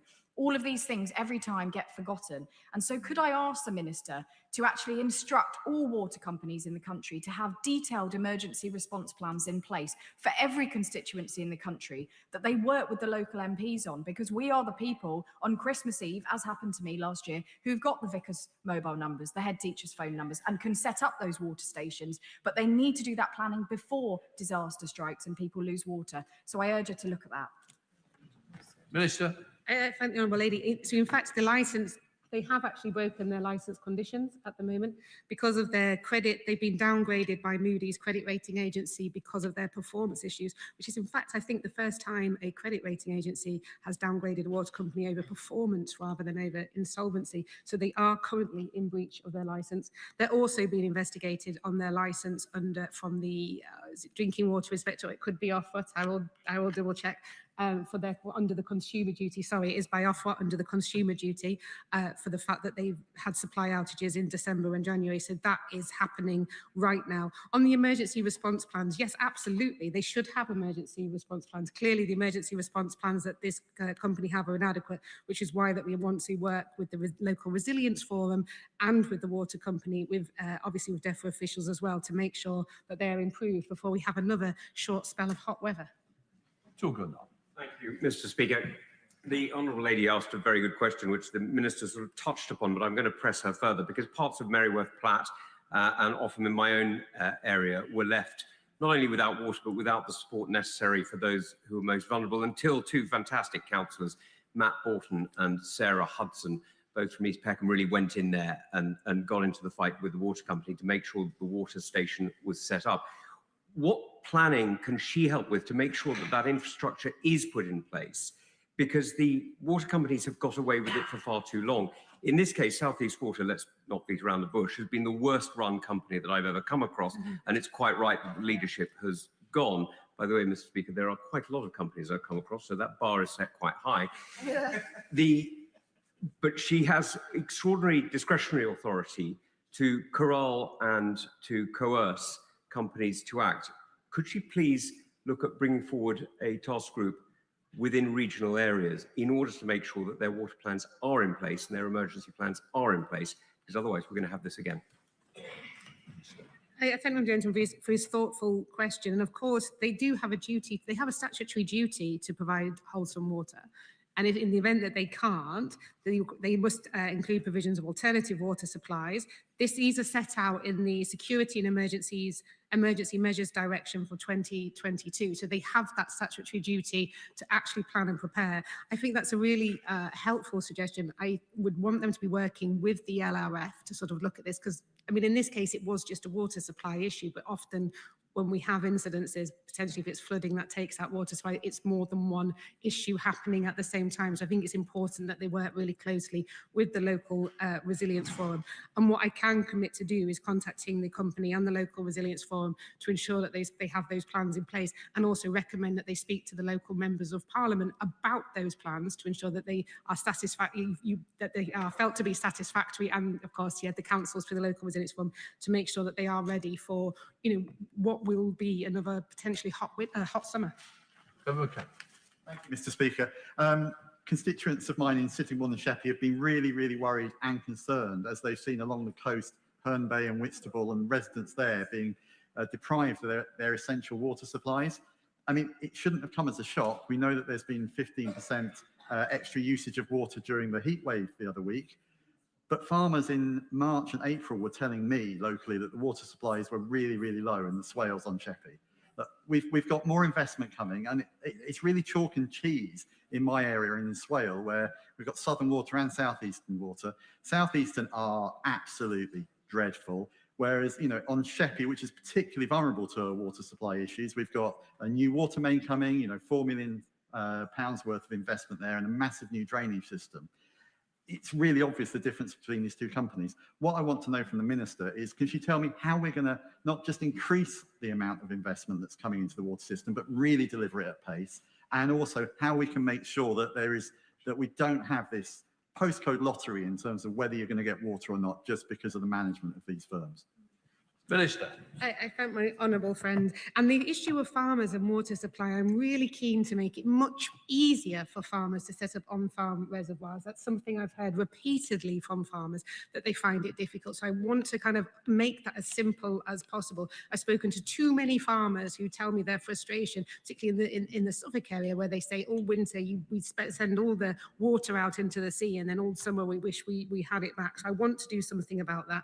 In terms of drought, each company has been told to produce a drought emergency plan ready for summer. That's for every single water company, to make sure we are prepared for that. In terms of making sure they deliver what they promise, one of the things we did in the Water Special Measures Act is if they don't deliver what they promise, that money that they've taken to deliver it needs to be refunded to customers. That money has been ring-fenced, and we have the Water Delivery Task Force, which tracks all of the major projects to make sure they are on track and on budget. And if they're not, then we intervene as a government to understand why and what can be done to bring them back on track.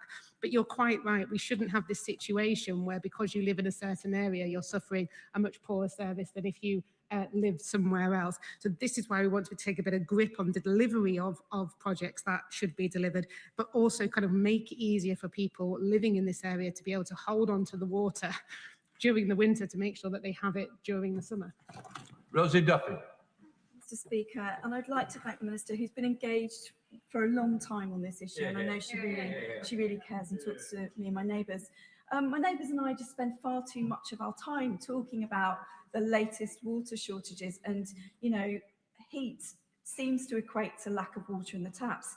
I've got Whitstable has been devastated yet again, and we are really worried about too many new houses that aren't going to be able to meet demand, and also local businesses in the summer, like the excellent Nomad Pizza company that are independent and had to close for days during our tourism, you know, hotspot. How can I reassure them? And most of my constituents, by the way, lots of them are very behind the nationalisation model. That's something I get a lot of emails about. But how can I assure them, with our water tank 10 years, our reservoir 10 years from being built, how can I assure them that the tanks won't still be empty in July and August, and we're going to suffer business-wise?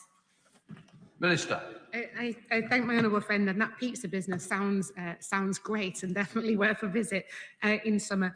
But she's quite right. We need to be looking. So I said to the company when I spoke to them again on the Sunday evening, like, what are the immediate measures that you can put in place over this summer to make sure that we have enough water supplies? In terms of house building, I've had some really productive conversations with MHCLG about how do you build homes that basically use less water. You know, what is it in the building standards that you can build a home to mean that you're not having to use the same amount of water in a different way? This happens all over the world. It's not sort of beyond our grasp to do that as a government.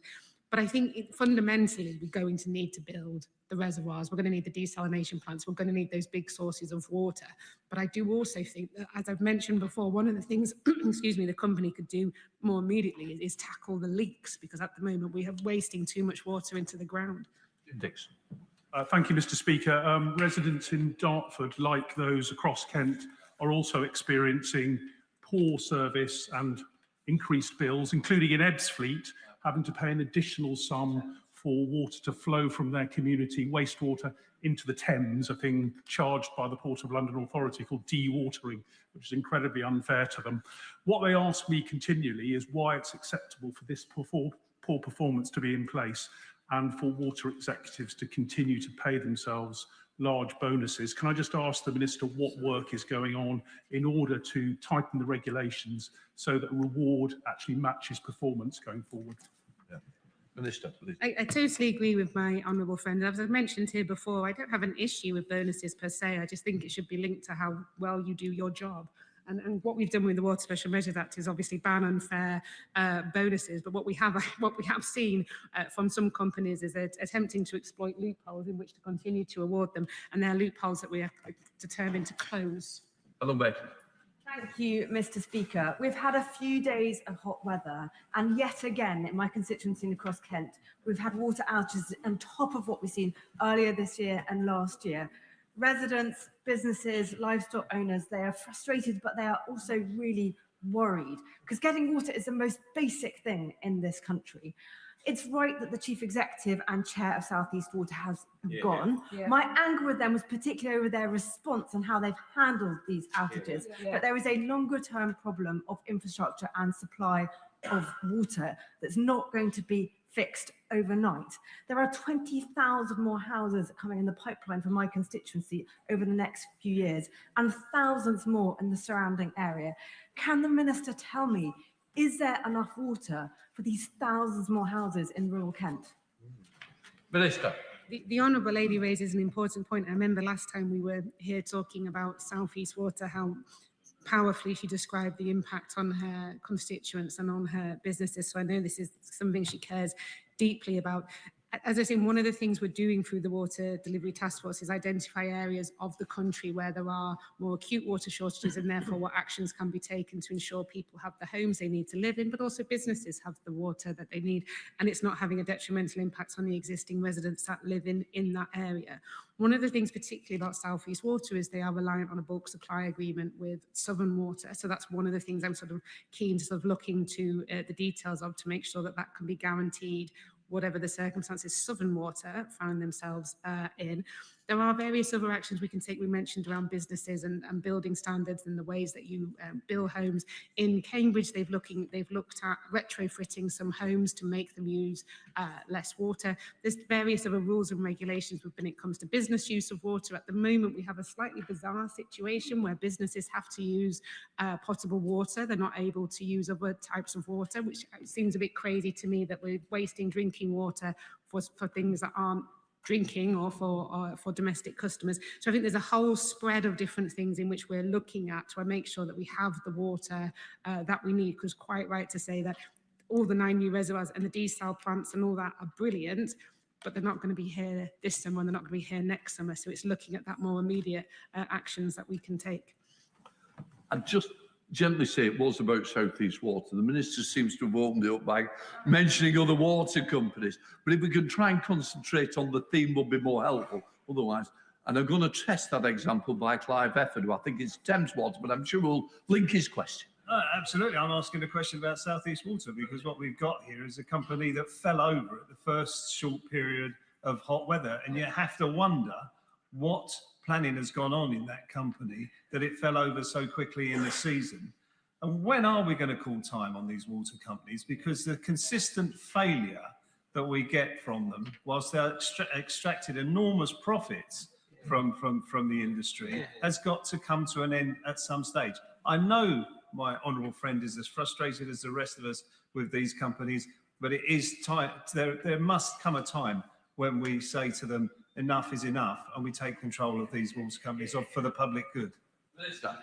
I thank my noble friend, and as highlighted, the white paper does talk about if companies wish to move into alternative ownership models. But I just want to sort of just briefly touch on special administration for breaching statutory duties, because under Section 37 of the Water Industry Act 1991, a water company has the duty to supply water within its area of appointment. A serious breach of these principal duties or of an enforcement order can be grounds for a performance SAR if that breach is so serious that it is no longer appropriate for the company to continue to hold its instrument of appointment. Alison Bennett. Thank you, Mr. Speaker. I absolutely despair of South East Water. As we've heard from honourable members who represent Kent constituencies, they can't cope with large water outages. Neither can they cope with small water outages. In my Mid-Sussex constituency, the village of Staplefield has just gone through 30 hours without water, without bottled water being supplied, without good information, and even with misinformation. I understand that trying to fix decades of neglect in the water infrastructure will take a long time. So can I ask the Secretary of State, in her next meetings with executives at South East Water, will she ask to look at their communication plans so people know what's happening, get timely information, and get the bottled water they need, seeing as outages seem to be par for the course these days? Minister.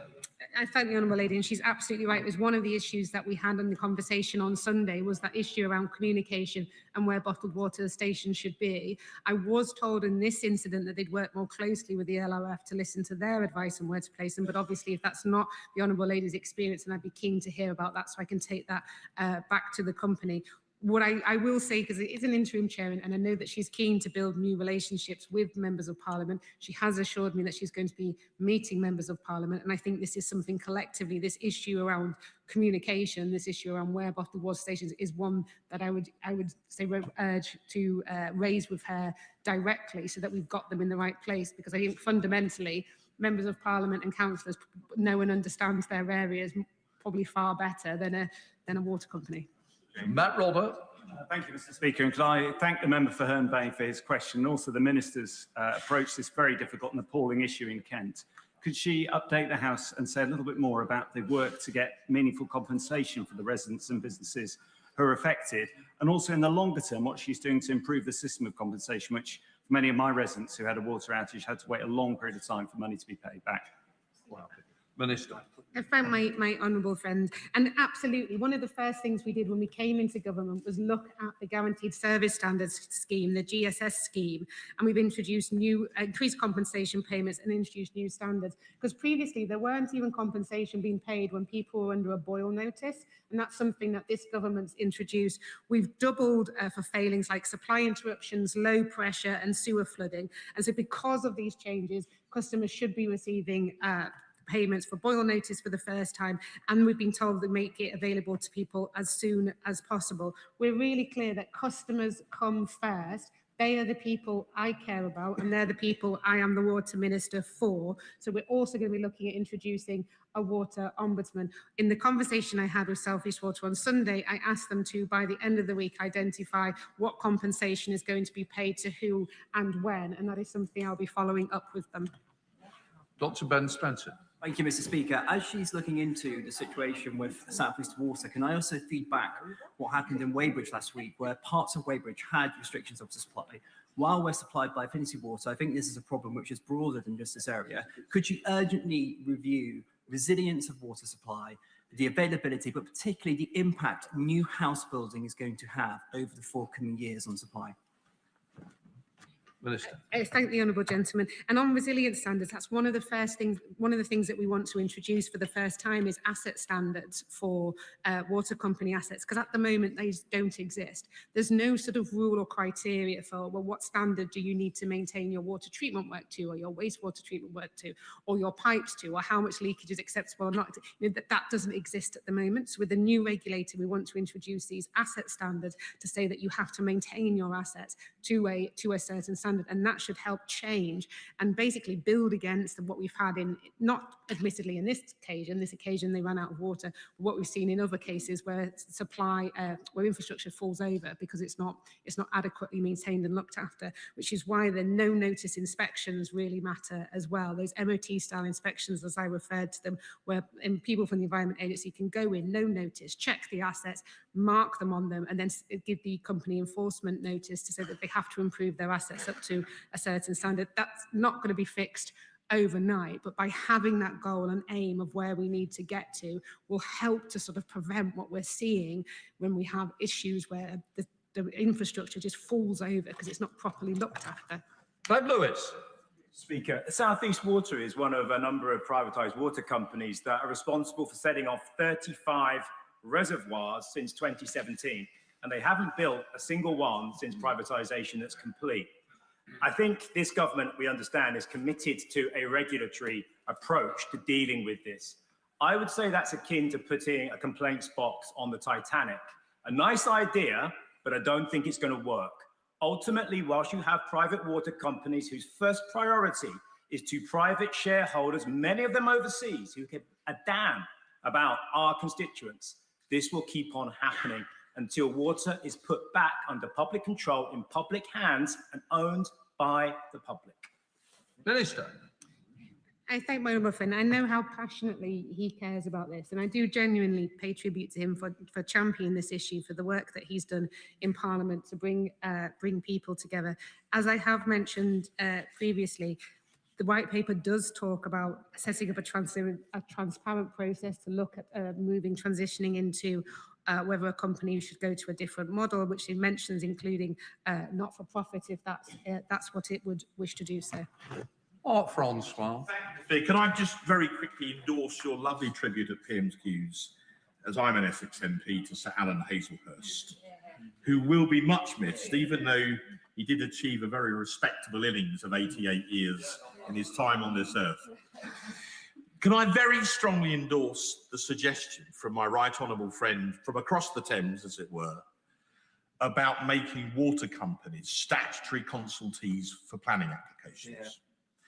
Where there's an application for a large number of houses, the implications can be severe, not just for fresh water, but for foul water, and particularly for sewage. And in my constituency, our sewage capacity is very nearly maxed out. And the implications of getting that wrong are frighteningly obvious. So I can see the Minister helpfully is nodding. Could we please change the law to make water companies statutory consultees so they can give expert advice on whether or not new planning proposals are actually feasible in reality or no? Thank you. Hello, Minister. The honourable gentleman's right in pointing out the consequences of getting this wrong. And just to reassure him, we are looking at, as I say, using tools from NISTA, using the Water Delivery Task Force, where we have shortages and what can we do about it. And not just for water, for wastewater capacity as well, because both are crucially important, because we want to see homes being built. We know that. We have, people want somewhere to live, and especially first-time buyers are finding it incredibly difficult at the moment. But we are taking a sensible approach to this and identifying, okay, where do we have shortages in wastewater or water? What can be done about that to increase the amount that we have available, but also what can be done to reduce demand in that area as well, as I mentioned, retrofitting and building standards and various other measures that can be taken too. Terry Jeremy. Thank you, Madam Deputy Speaker. The DEFRA Select Committee has investigated South East Water extensively, and what I found particularly shocking was the fact that there were so many warnings and concerns raised that were simply ignored. And despite a high risk of water supply failure, the lack of preparedness was plain to see. So can I ask my honourable friend, the Minister, whether the regulatory reforms that the government is looking at will have real consequences when those concerns are raised but ignored by the water companies? Minister. I thank my honourable friend, and in fact all members of the EFRA committee for their report. I thought it was a really excellent report and quite forensic in looking into the failures of South East Water. So it was a really brilliant, useful document. And he's quite right that there needs to be tough consequences if concerns are raised and ignored, and they cannot be allowed to continue to happen. That is exactly why we want to give a new regulator with strong powers, with teeth, to be able to take action. It's why we're looking at introducing this performance improvement regime for water companies, so that if we identify failure in that water company, they're giving proper oversight to sort of turn that company around, make it improve, with consequences if they don't. Sarah Bull. Thank you, Madam Deputy Speaker. I thank the Minister for her praise of the report. As a member of the EFRA Select Committee, we are doing extensive work on the water industry, and we are following this very carefully. As was said earlier, the key issue as part of the South East Water disruption was the lack of communication, and that equally applied to Anglian Water, with the outage that occurred at exactly the same time in South Northamptonshire. I was not told of the outage, and residents report not knowing what was going on for 12, 24 hours, and the water delivery was inconsistent. So what I ask is just whatever more the government can do to send a very clear message to the water companies that this lack of communication is not acceptable. I thank the Honourable Lady for her work as well on the EFA committee, and she's absolutely right. It is unacceptable. There are things, and I feel like I'm a fair-minded person. I know that they don't control the weather, water companies. I know that they can't build a reservoir overnight, but they certainly can. Contact their members of parliament, contact their councils, get in touch with their local resiliency forums, and make sure they communicate with their customers as an absolute bare minimum. And that is exactly the conversation and what I'll be telling each and every one of them. Chris Inchley. Madam Deputy Speaker, alongside the failures in the South East, there was a widespread disruption of water supply across swathes of my constituency during the recent heatwave in Buntingford, Cotterford, Ardley and Thropping. And Madam Deputy Speaker, in a country as wet as ours, it should take a true organising genius to create disruptions in water supply, but we are on track for a 6 billion litre water deficit in our country in coming decades. And on top of this, the forecast for water consumption from AI data centres is now estimated to reach up to 500 billion cubic metres every year. So to prevent disruptions of water supply recurring year in, year out, will the Minister, who I deeply respect, accept that we cannot continue to have infinite increases in demand on our already vastly overstretched water resources? I thank my honourable friend, and he's quite right. It is astonishing that we are going to be seeing with climate change wetter and wetter winters, drier and drier summers, but we have no capacity in which to store it in the winter and use it in the summer, and that just feels like an absolute nonsense. On the issue of data centres, one of the things I'm quite keen to look at, and I sort of mentioned this in an answer over there, is at the moment, the way that the legislation is set out is that the water that is supplied by a water company has to be drinking water standard. So again, it feels a logical, sensible move to say, well, could you not, if you're using water for cooling purposes, not for drinking purposes, not in people's homes, to be absolutely clear, but could you not, if you're using it for cooling purposes, use a different standard of water? Why does it need to be drinking water quality? Because that would enable us to use water where we're wanting to use it for things like data centres, for growth in a closed loop system. I think that's important to point out as well. But why couldn't you use something like wastewater to do the same job? Why do you need to use drinking water? And it feels that there is some legislation we have which were done for the right purposes. You know, it sounds great. A water company, of course, must have produced water that is drinking water standard. But does it need to be drinking water standard if we're using it to cool machinery rather than for people to actually use to drink? A final question, Helen Brown. Thank you very much indeed, Madam Deputy Speaker. South East Water have openly and publicly admitted that they cannot supply drinking water for all the future homes planned to be built in Kent. So specifically, what is the Minister's response to that concern? And is she having conversations with her colleagues at the Department of Housing, Communities and Local Government? Minister.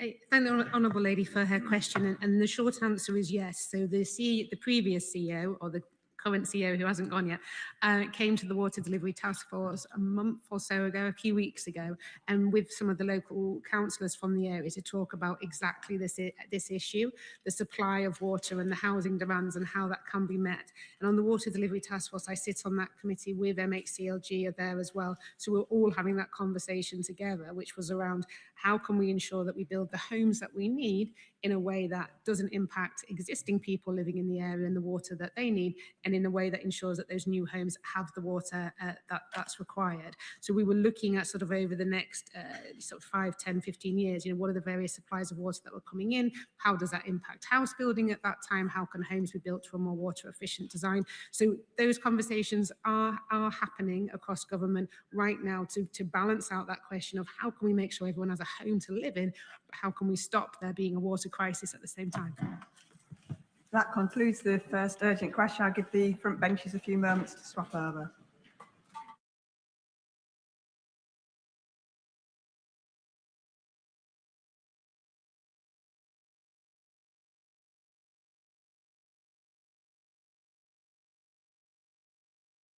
Urgent question, Monica Harding.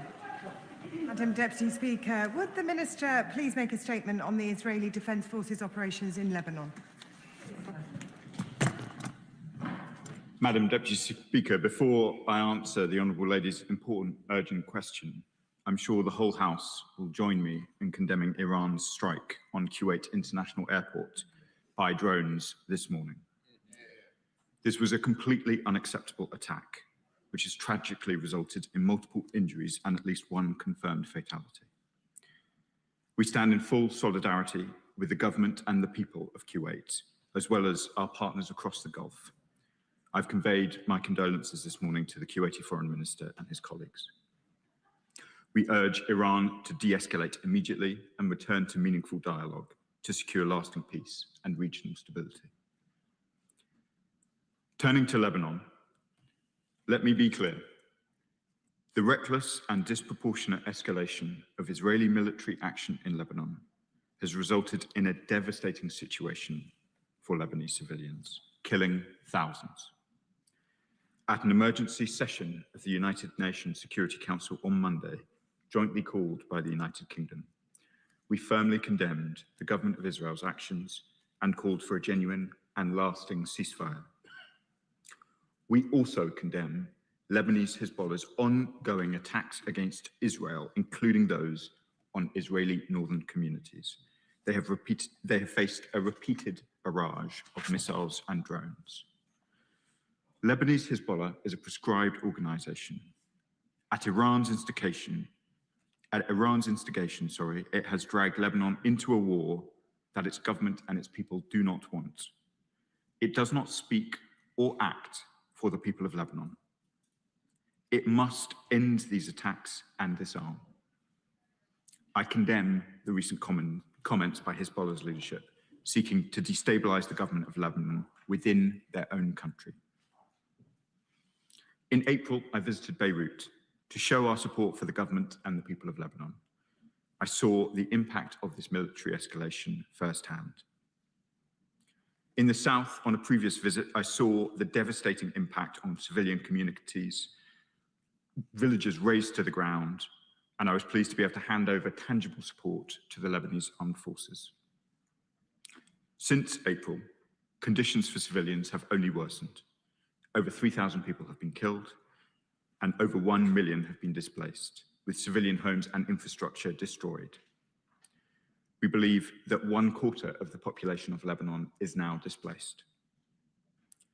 Displacement means, Madam Deputy Speaker, families fleeing from their homes, not knowing what they will return to. It means ever greater strain on hospitals and clinics. It means civilians sleeping in tents by the roadside. It means thousands of children, some of whom I met, not being able to go to school, and the spread of disease even amongst the youngest. That is why a ceasefire properly observed by the parties is so urgent. Whilst in Lebanon, I also announced a commitment of an additional £20 million in humanitarian support, particularly for those displaced by the conflict, making the UK one of the largest international humanitarian donors to this man-made crisis. I also met President Aoun and others in the Lebanese leadership. His government is taking courageous steps, setting out an unprecedented commitment to tackling Hezbollah, and have made the case for direct diplomacy with the government of Israel. The people of both Lebanon and Israel deserve to live in peace and security. I'm sure the Minister doesn't really need reminding, but he does have 3 minutes for an urgent question, and that overran by some time. I call Monica Harding. Thank you, Madam Deputy Speaker. It has become routine for Donald Trump to declare a ceasefire when none exists. And in Lebanon, the President's claim that fighting has ceased is a dangerous fantasy. Under direction from the Israeli Security Cabinet, the IDF is expanding its illegal military operations in southern Lebanon. Israeli forces occupy more territory in Lebanon now than at any point since the start of the century. Hundreds of shattered communities have been left in their wake, with over 3,000 Lebanese killed and 1 million displaced. This looks far too much like the IDF's operation in Gaza. Last week, Prime Minister Netanyahu said Israel would expand its control there to 70% of that territory, breaching the ceasefire there. There can be no doubt, Madam Deputy Speaker, that these actions have breached international law and likely constitute war crimes. Meanwhile, Hezbollah continues to target Israel with missiles and drones. Their violence has led to the displacement of Israeli citizens from across northern Israel and is completely unacceptable. There can be no place for that terror organisation in the region. No part of this resembles a ceasefire, Madam Deputy Speaker. We need to see concerted action from the international community, including the UK government, to bring this cycle of violence to an end. So I ask, does the government support the need for an immediate ceasefire in Lebanon? Is the government pressing the Israeli Security Cabinet to stop its illegal offensive and occupation in Lebanon? Will the government stop all arms sales to Israel and sanction Netanyahu alongside the extremist members of his cabinet? And has the government made any progress with partners to advance the multilateral plans for the disarming of Hezbollah? There is no military solution to the Lebanon crisis. The only path forward is a Lebanese political settlement that ensures Hezbollah's disbandment and full state sovereignty over all of its territory. Minister. Madam Deputy Speaker, I'm grateful to the Honourable Lady for the questions. We do, as I'm sure was clear in my answer, we do call for an immediate ceasefire. That must be meaningful. I commented in my response on the extent of civilian suffering, which the Honourable Lady is right to draw attention to. She's right also to highlight the vital importance of a rapid disarmament of Hezbollah, who are doing the people of Lebanon nothing but harm in their continued efforts to undermine the Lebanese government and to bring the Lebanese into a conflict that they do not wish to be a part of. I discussed those questions of disarmament in all of my discussions in April with the President, the Prime Minister, the Speaker of the Parliament, with members of the Lebanese Armed Forces, and we will continue to play our full role, including in the Security Council, as we did earlier in the week. Chair of the Select Committee, Dame Emily Thornberry. Thank you very much, Madam Deputy Speaker. Instead of it being unacceptable that Israel invades and threatens the Lebanese people south of the Litani River, it long seems to have been understood that so long as they don't cross the river, then there won't be any particular consequences. It's as if we have our new modern day Rubicon, and now they have crossed. And now we have Israel and Hezbollah fighting out their ancient hatred in the middle of a country and deliberately trying to destabilize Lebanon. It is completely unacceptable. When my committee visits the country this month, I expect we'll hear many requests for more assistance to the Lebanese army so that they can make real progress in disarming Hezbollah and defending their people. Can the Minister confirm that such assistance is going in, and could he give us more details as to the plans? Minister. I thank the Right Honourable Lady for the question and her continued interest in Lebanon. I have been south of the Litani, and I have myself handed over watchtowers to the Lebanese armed forces in those very areas. And I wouldn't want the House to have any impression other than our view is consistent, both north and south of the Litani. I saw for myself from that watchtower the extent of damage done to civilian infrastructure, whole villages completely flattened. People said to me quite rightly, Madam Deputy Speaker, that their lives mattered in the south of Lebanon. They should not expect their villages to be flattened. They should not expect their children to be displaced. And I have been clear in all of our contact, both with the Israeli government and indeed with the authorities in Lebanon, how important it is that this violence is brought to an end. The Honourable Lady asks for a question about further detail. I can confirm we've provided over £175 million in training, equipment and advice to the Lebanese armed forces since 2009. There's been particular work in relation to Lebanon's borders, both against Syria and up against Israel as well. Shadow Foreign Secretary. Deputy Speaker, Lebanese Hezbollah is an Iranian-backed terrorist organisation who for too long have caused harm to the Lebanese people and undermined the government of Lebanon, threatened Israel, and are part of a terror network that threatens our interests and security and that of our friends in the Middle East. There should be no doubt that Hezbollah continue to undermine efforts to secure peace in the region, and they failed to comply with the terms of the 2024 Israel-Lebanon ceasefire. Can the Minister tell us of his assessment of the actions taken by Hezbollah when it comes to violating the ceasefire and the support that they have received from Iran? Does he agree that the interests of peace are best served by Hezbollah being permanently disarmed? The current conflict has caused terrible hardship in Lebanon and Israel. And the UK government must use its influence and diplomacy in the region to help bring this to an end. We have to see this conflict come to an end. So can the Minister tell us what direct discussions have taken place with representatives in Israel, Lebanon and the US administration on the terms of a lasting ceasefire? What is the British government doing to support the disarming of Hezbollah? And what contributions and practical efforts are being made to see the UN Security Council Resolution 1701 fully implemented? So much of this leads back to the architect of so much of the disturbance in the Middle East, and that is Iran. And so I would just like to conclude my remarks, Madam Deputy Speaker, by joining with the Minister in condemning the strikes that took place today in Kuwait, and also the fact that Iran cannot carry on persisting in the way it is as a state sponsor of terrorism. Minister. Madam Deputy Speaker, the Shadow Foreign Secretary makes a range of important points, including on the enormous continued harm that Hezbollah does to the people of Lebanon, as indeed they continue to attempt to do to the people of Israel as well. It is completely unacceptable that communities in the north of Israel continue to face the barrages of missiles and drones that they do.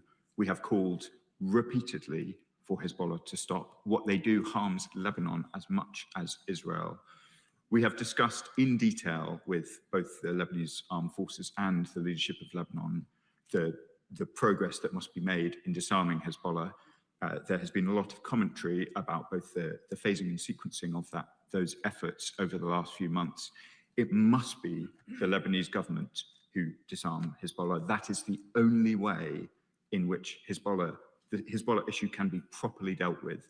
The government of Lebanon are brave and courageous people in whom we have very considerable confidence.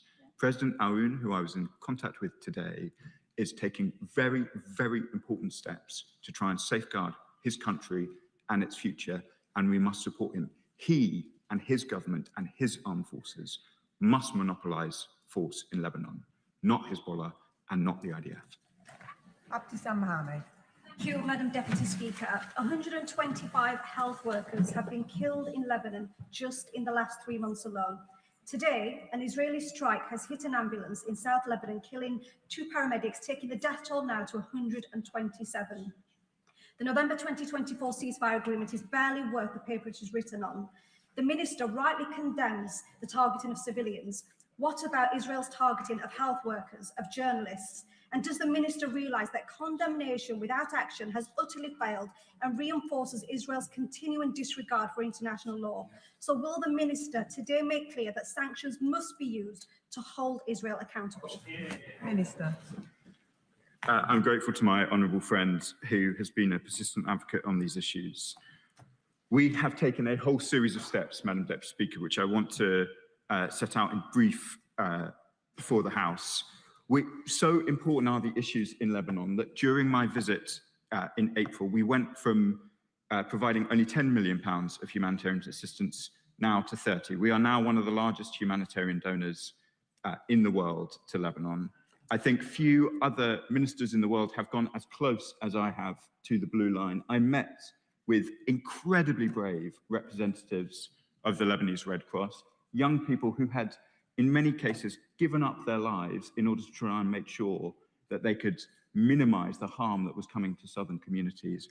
I was so upset to see further strikes on them since I met them. I am proud of our support to them.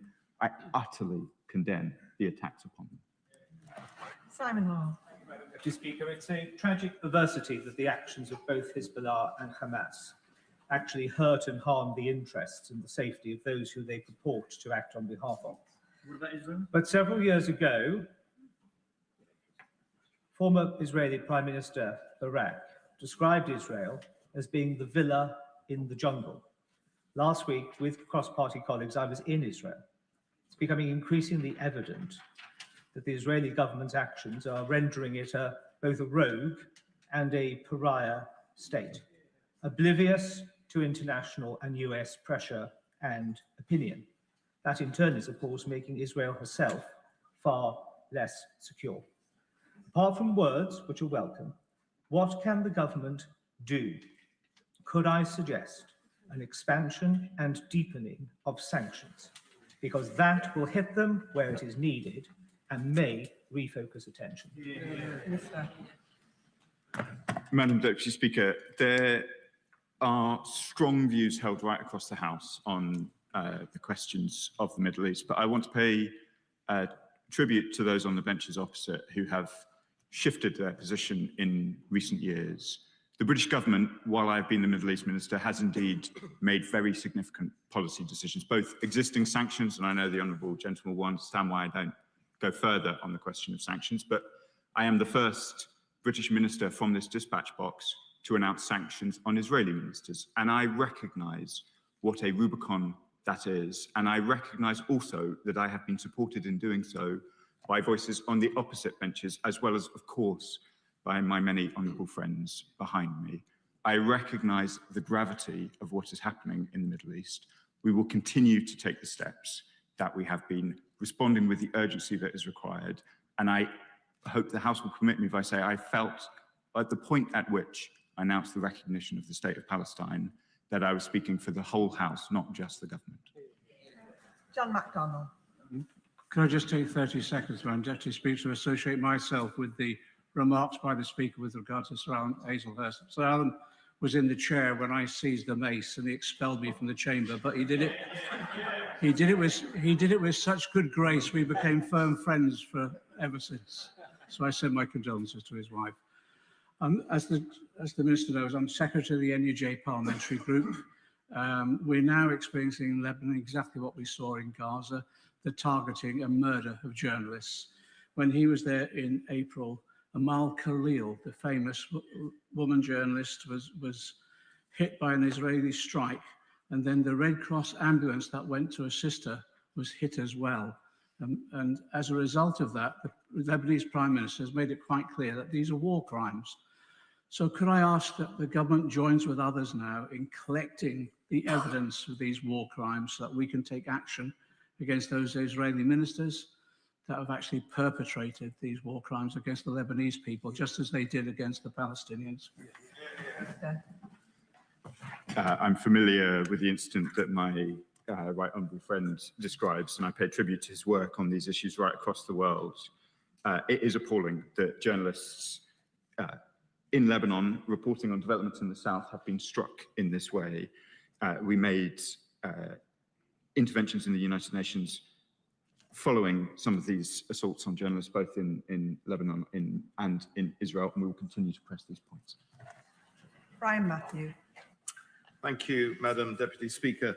With the world on fire, with the war and climate change, with diseases such as Ebola stalking Africa again, will the government reconfirm its commitment to returning aid spending to 0.7% GNI and not cutting it beyond 0.3% GNI?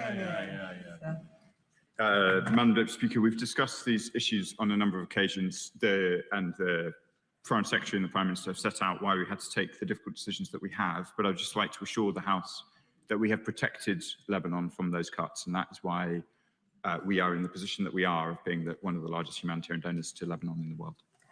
Picks. Thank you, Madam Deputy Speaker. And can I start by paying tribute to the dogged determination of the Minister to get this issue right, which is shared by many of us in this side of the House.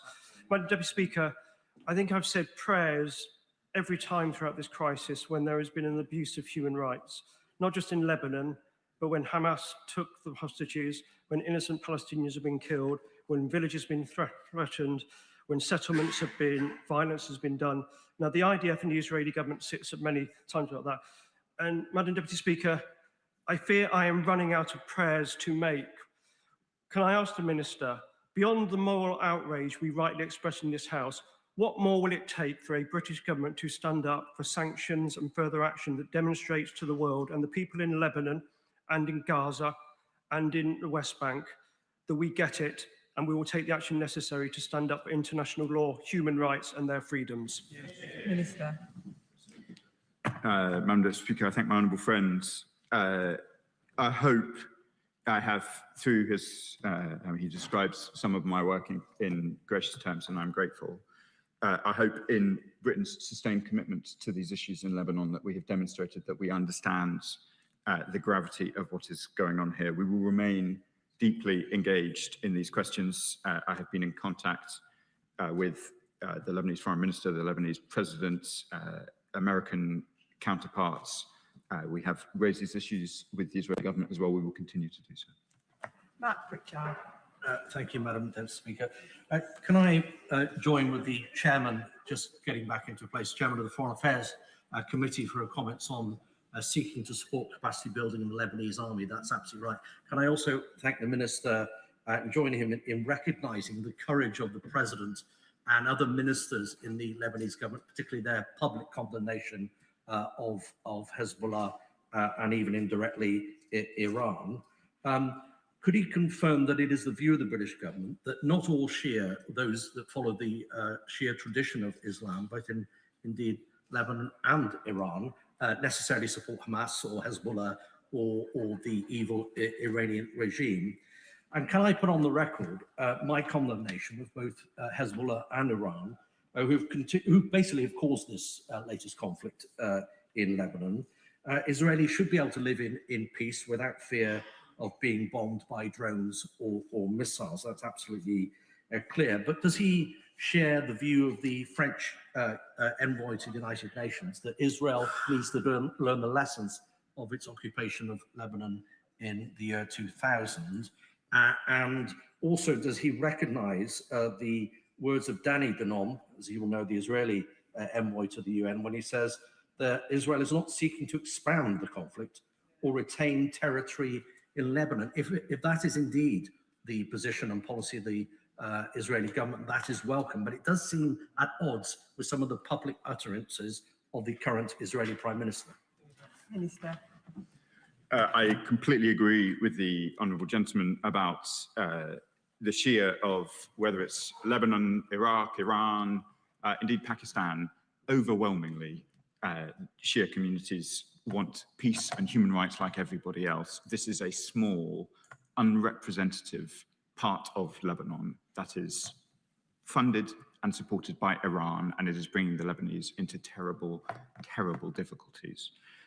I want to return to the very important point that he makes, though, about the intentions of the Israeli government. If this is a counterterrorism operation, I can see absolutely no justification for raising the Israeli flag over Beaufort Castle. We want to see Lebanese Hezbollah disarmed. That cannot possibly involve such a flagrant violation of the sovereignty of a neighbour. Apsana Begum. Deputy Speaker, for years now it's been reported that Israel has been using white phosphorus munitions against civilian targets in South Lebanon's Bekaa Valley. Alongside reports from Human Rights Watch and Amnesty, UNIFIL even reported that UN peacekeepers in Lebanon were injured by white phosphorus munitions. The Minister has confirmed to me previously that the government is aware of these reports, and the government knows that the use of white phosphorus as an incendiary weapon in populated areas is strictly prohibited.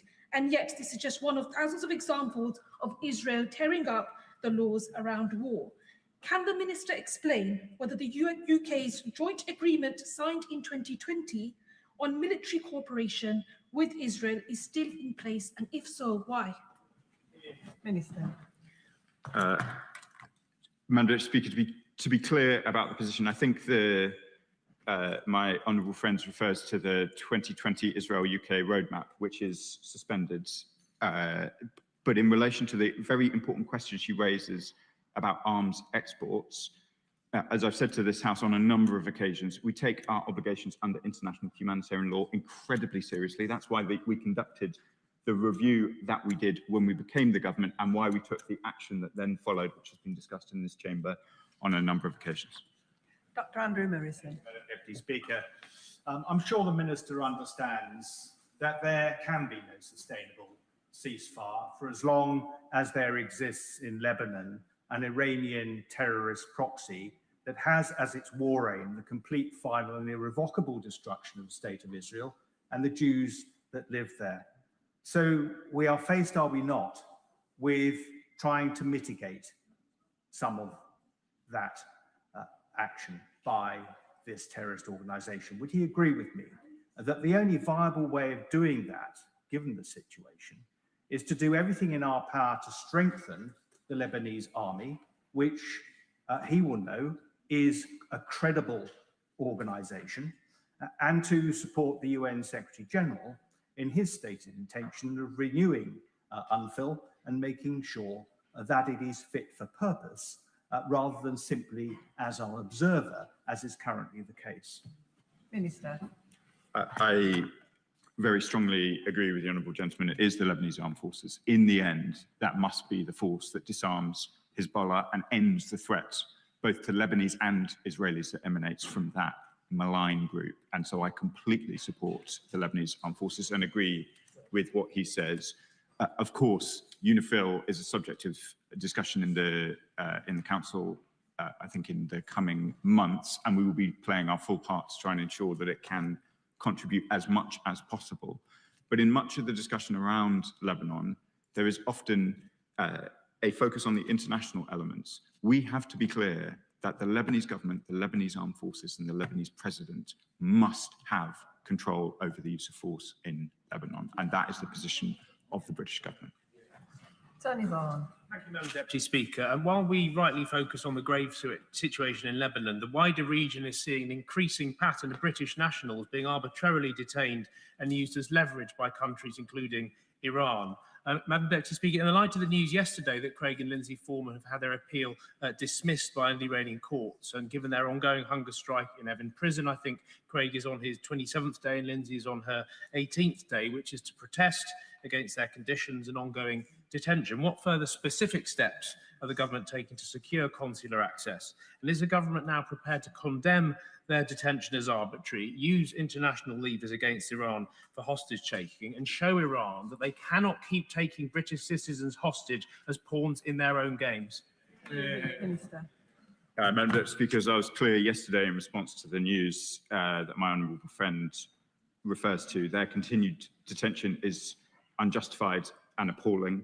My honourable friend has been a doughty advocate for his constituents in this matter. I will continue to meet with him directly and with them on all of these questions. The behaviour of Iran is not solely in relation to British nationals, though of course that must be our focus in this chamber, but it is part of a much wider pattern of detentions which appear to have absolutely no justification of any kind. And it's a pattern which extends far beyond Europe as well. We condemn it. It is completely erosive of any trust in Iran, and I have made that point clearly and repeatedly to the Iranian authorities. Sir John Hayes. Madam Speaker, in referring the House to my entry in the Register of Interests, I commend this minister for both visiting Lebanon in April, for his continuing dialogue with the very good new ambassador here, and for our ambassador there.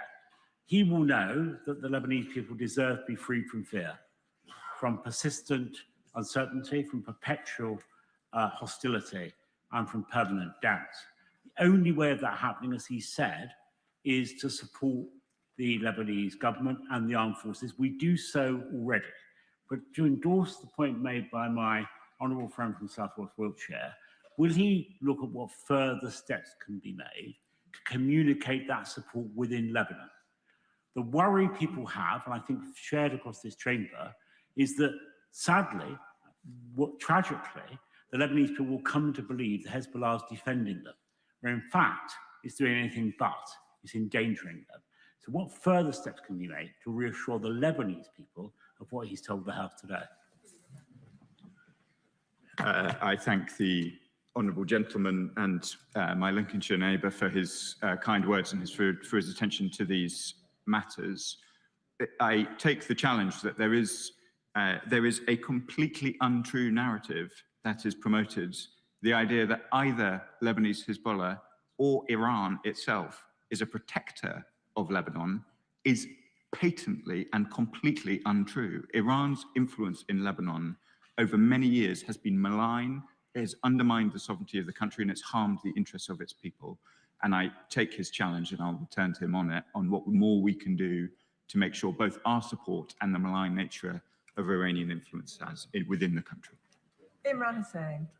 Thank you, Madam Deputy Speaker. And the reality is, Israel continues to rip to shreds every last line of the international rules-based order. It continues with its illegal land grabs, illegal settlements, war crimes and genocide in Gaza, and is now breaching the ceasefire agreement with illegal military action in Lebanon. 55 children have been killed and 212 injured in Lebanon since the ceasefire began on April the 16th. So I say to the minister, he will have seen the strength of feeling in this place. And I seriously ask him this question: how many more children must be killed in Lebanon and Gaza before his government stops with the empty condemnations and takes real action? Minister. I recognise my honourable friend's engagement and commitment to these issues. I would just gently say back to him, I have met the children displaced by this escalation. We have taken urgent steps to very significantly increase the support that is being provided to them. We have done everything that we can privately and publicly in the way that I have described to the Chamber over the course of the afternoon to try and make sure that there is a genuine, meaningful ceasefire that holds, that does not lead to the loss of life, whether children or otherwise. We will continue to do that. We have changed very significantly our posture towards Lebanon within the last few months. As I said earlier, we are now one of the largest humanitarian donors. I have myself handed over equipment to the Lebanese in order to try and ensure that they can control the south. That is not to say that that progress has been uniform. In fact, it is very clear, as my honourable friend will have heard, that I am acknowledging how much worse the situation has got. But we will continue to play our full role here at the United Nations and with our counterparts in the region to try and bring about a genuine and meaningful ceasefire. Vicky Slade. Thank you, Madam Deputy Speaker.